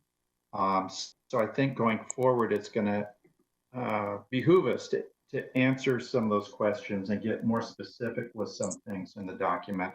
I just want to throw a couple of those out in addition to ones that are already out there. One example would be around special education, which really isn't specifically called out. It mentioned, I think, once or twice in passing. Inclusion, what I would call optimal inclusion, is still a big issue. There's still a lot of segregation around special education services.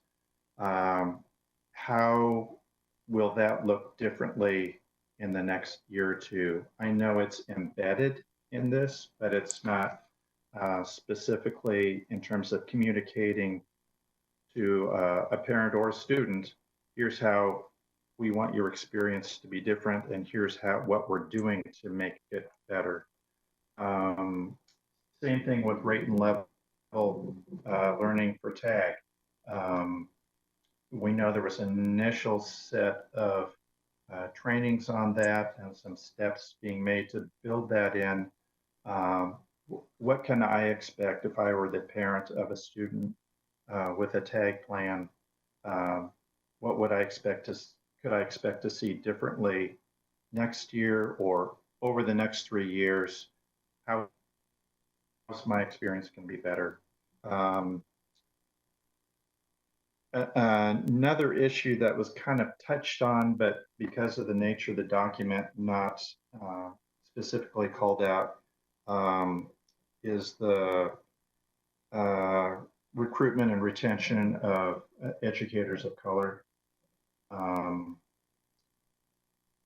Still would like to see, and I think the public would like to see kind of specific plans and structures around there. We know a lot of our staff of color feel isolated. How do we break through that isolation? Also, and I think it would, I think that's, I appreciate you saying these are some system shifts. We didn't directly address other system shifts. So I think we as a board should go back and review those out of the educational vision statement to see, well, which ones weren't specifically called out. Not that they're being completely ignored, but weren't featured in this document. I think that's a great point to make. One piece that wasn't in here directly addressed is dual language immersion. So are we at a keep at the current level, or do we see that will enhancing, expanding DLI, or to enhancing multilingual experience, the opportunity to learn more than English, will that be enhanced? Is that part of this plan? Or is that, again, something to do later? We can't do everything right now, especially given our budget situation. Those were, and finally, I think one silo that's still out there is between facilities and education. I don't think we have a long-term facilities plan. We're still struggling with that, and we see it as we're trying to figure out our bond work. And that's an issue that in terms of that cross-departmental stuff, I didn't see, I found it lacking in this document. And I just have to say, this resiliency bond stuff, the board has not decided what kind of bond we're going to have. And so for staff to refer to a short-term bond, it isn't helpful. It makes me feel like there's been a conversation I wasn't part of. And that's not where I want to be, and that's not what I think happened. But it's like, wait, how did this train leave the station when I'm still buying a ticket? I don't know if that's the right metaphor or not. Boy, once you start a metaphor without an end, it gets into trouble. So that's a couple of things, but again, mostly huge. This is a big step moving us down the line. Appreciate the questions, Director Bailey. I think we only gave you 30 pages. I'd love to give you another 10 on our career pipelines that are specifically targeting the building of educators of color, leaders of color, and our collaboration with the higher eds and other districts. So I know that's happening. I hope I didn't hit mute there. Okay. Yeah, it's just seeing the plan, because there's a subject that keeps coming up publicly. So. No, I appreciate you highlighting that we need to, as a more formal document emerges, that we pay attention to describing in some of these other areas you've listed, not being so light, because work is continuing across the board in the district. We just chose to highlight a few areas. And then I don't think there was an intention to, to predetermine what direction the bond campaign goes, because we understand fully the board is still in active deliberation and conversation about that. Thank you. Oh, I tried to do the link to the gap bond explanation, because I get an explanation every 10 years and then I forget what exactly it is. And the link didn't work, just note to staff. It was embedded in one of the documents. But thanks for at least putting a link in there.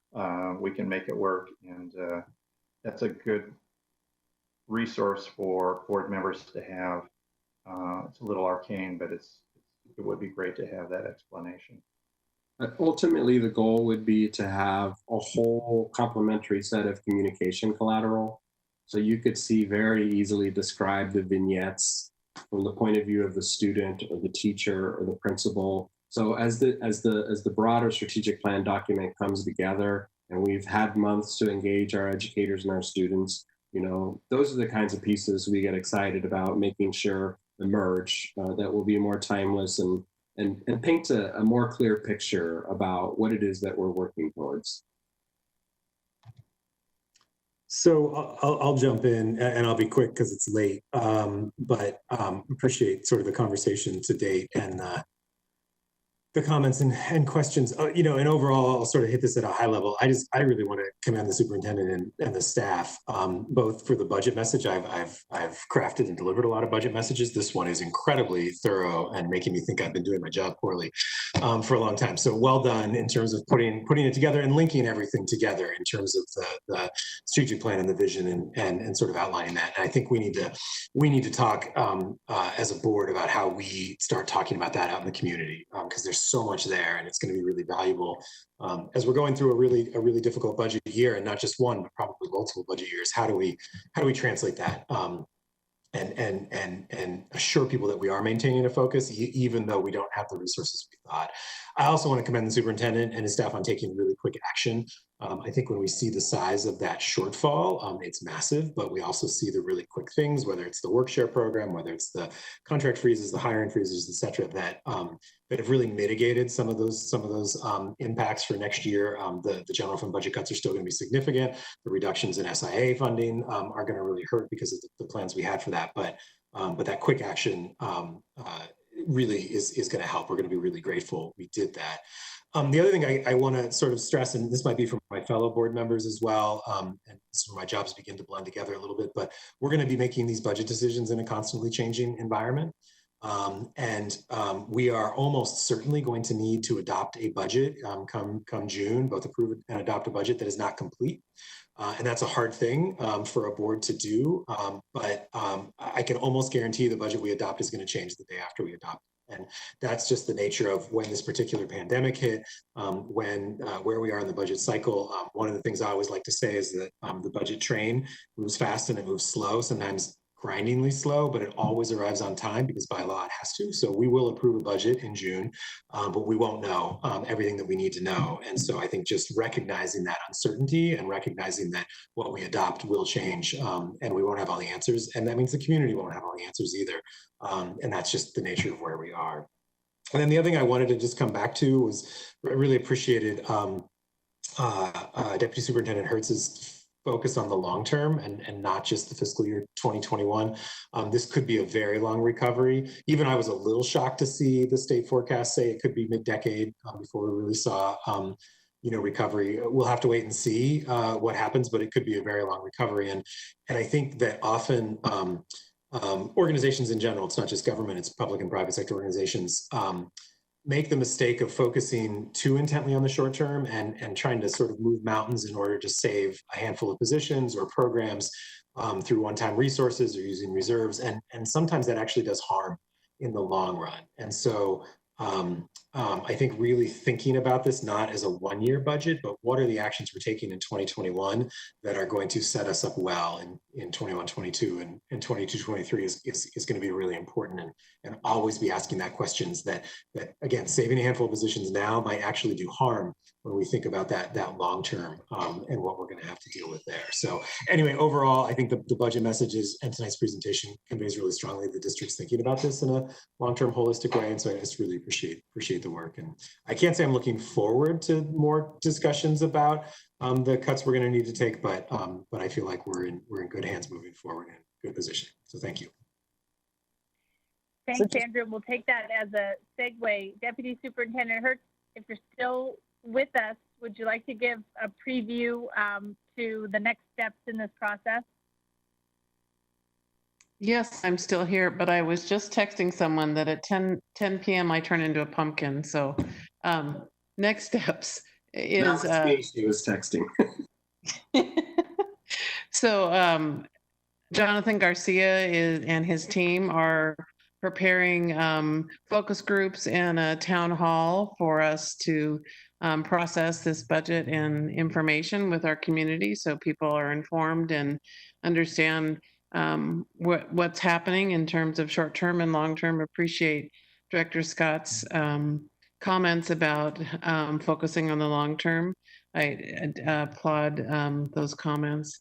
But in terms of next steps, it is truly looking at what kind of input can we get from our community in this virtual world. So it'll be a little different than what we're used to, but we are making those plans, and they'll be coming out. Jonathan Garcia, do you have information about when those plans will be rolling out to the board?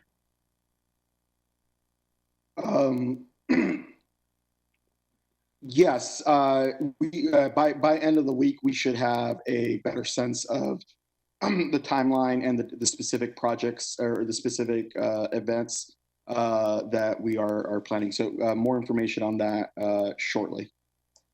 I think we're tentatively looking at the budget town hall for June 8th. Is that right? Yes, that's right. So, I mean, I'm happy to give more detail. I just wasn't sure whether or not the board had to approve the calendar as is or with the new revisions. So, again, I'm happy to share the details right now as we are thinking, or I can also do that in an email to the board as soon as we materialize a little bit more of the thoughts. Email's great. Otherwise, Claire's going to turn into a pumpkin. So one question though, I have two questions before we sign off, because I do feel that we have a very condensed time frame. I absolutely agree with Andrew that the budget is so that there are iterations, times like this. I mean, that was never more true than in 2002. So I've been through the multiple changing budgets, but we have a document that we received that has $12 million in unspecified cuts.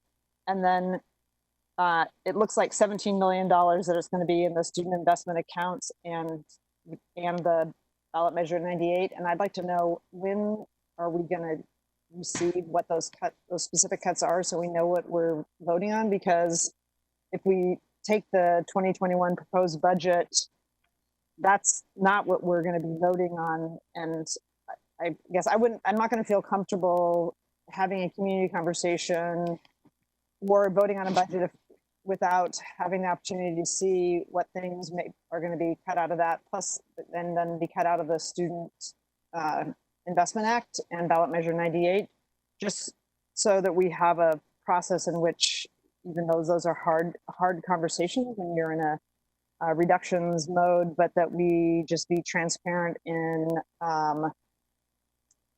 what's going to be funded and what's not, and what we're prioritizing. So I guess I'm interested in when are we going to get that information, and hopefully it's well in advance of June 8th. it will be before the forum, the town hall. And so it's just we have a system of communications that we need to get through in order to share information throughout our system about what those reductions will be. And so once we've got that communication in place, we never want someone to hear about a program reduction when they're a part of a program from a budget meeting. We want them to hear that personally. From their supervisors. So that's something that we need to go through and have that work completed. And then we will have information to the board and to the community prior to the town hall. And it will be part of the information that will be presented in the town hall as well. So my second question that I just want to make sure and ask is, and I have to ask it, so I don't think it's going to be unexpected, but Jonathan, you referenced the middle grades redesign, and my question is, last year, the year before, the board put $4 million into that in sort of the final budget amendment.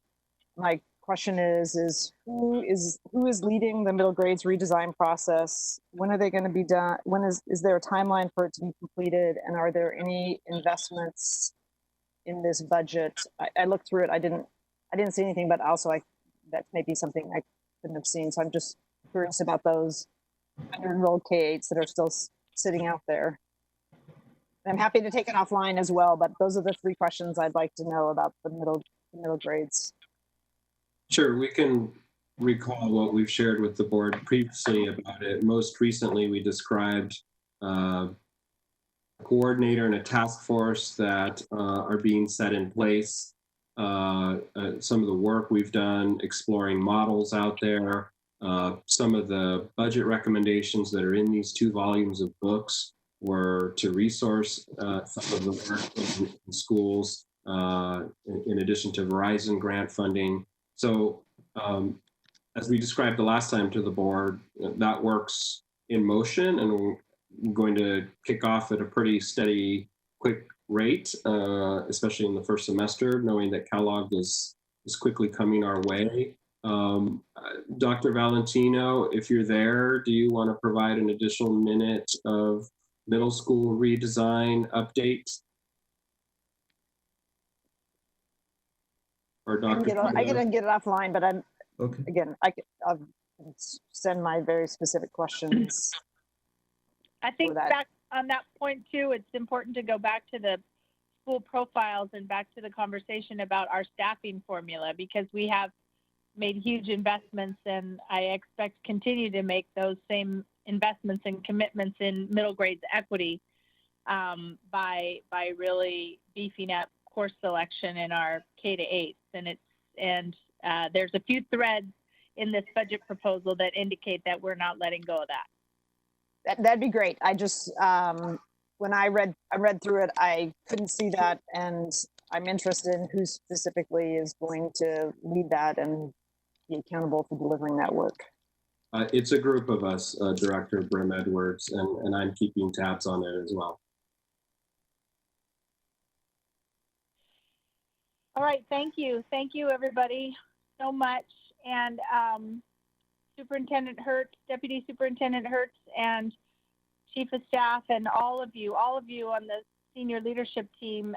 We know that the conversations ahead regarding impacted departments and areas of work and employees are really, really difficult, and we appreciate the compassion that you're showing in your approach to those conversations. So thank you for that. We've got one last small order of business. We had a couple of board committee meetings.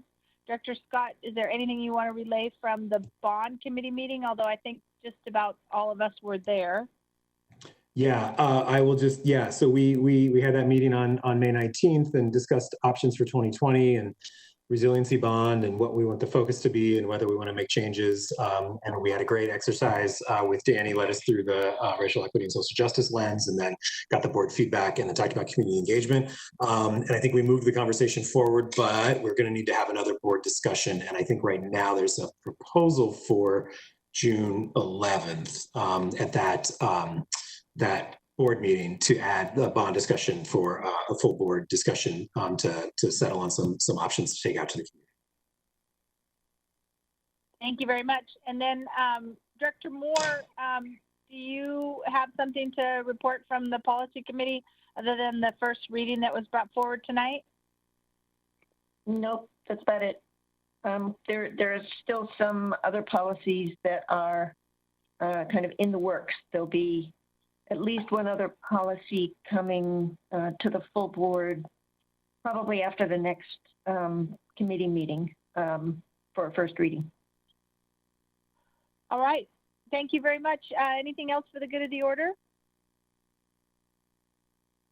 All right. Thank you, everybody, for hanging in there. This meeting of the Board of Education of Portland Public Schools is now adjourned. Good night, everybody. Take care. Thanks, everybody. Good night.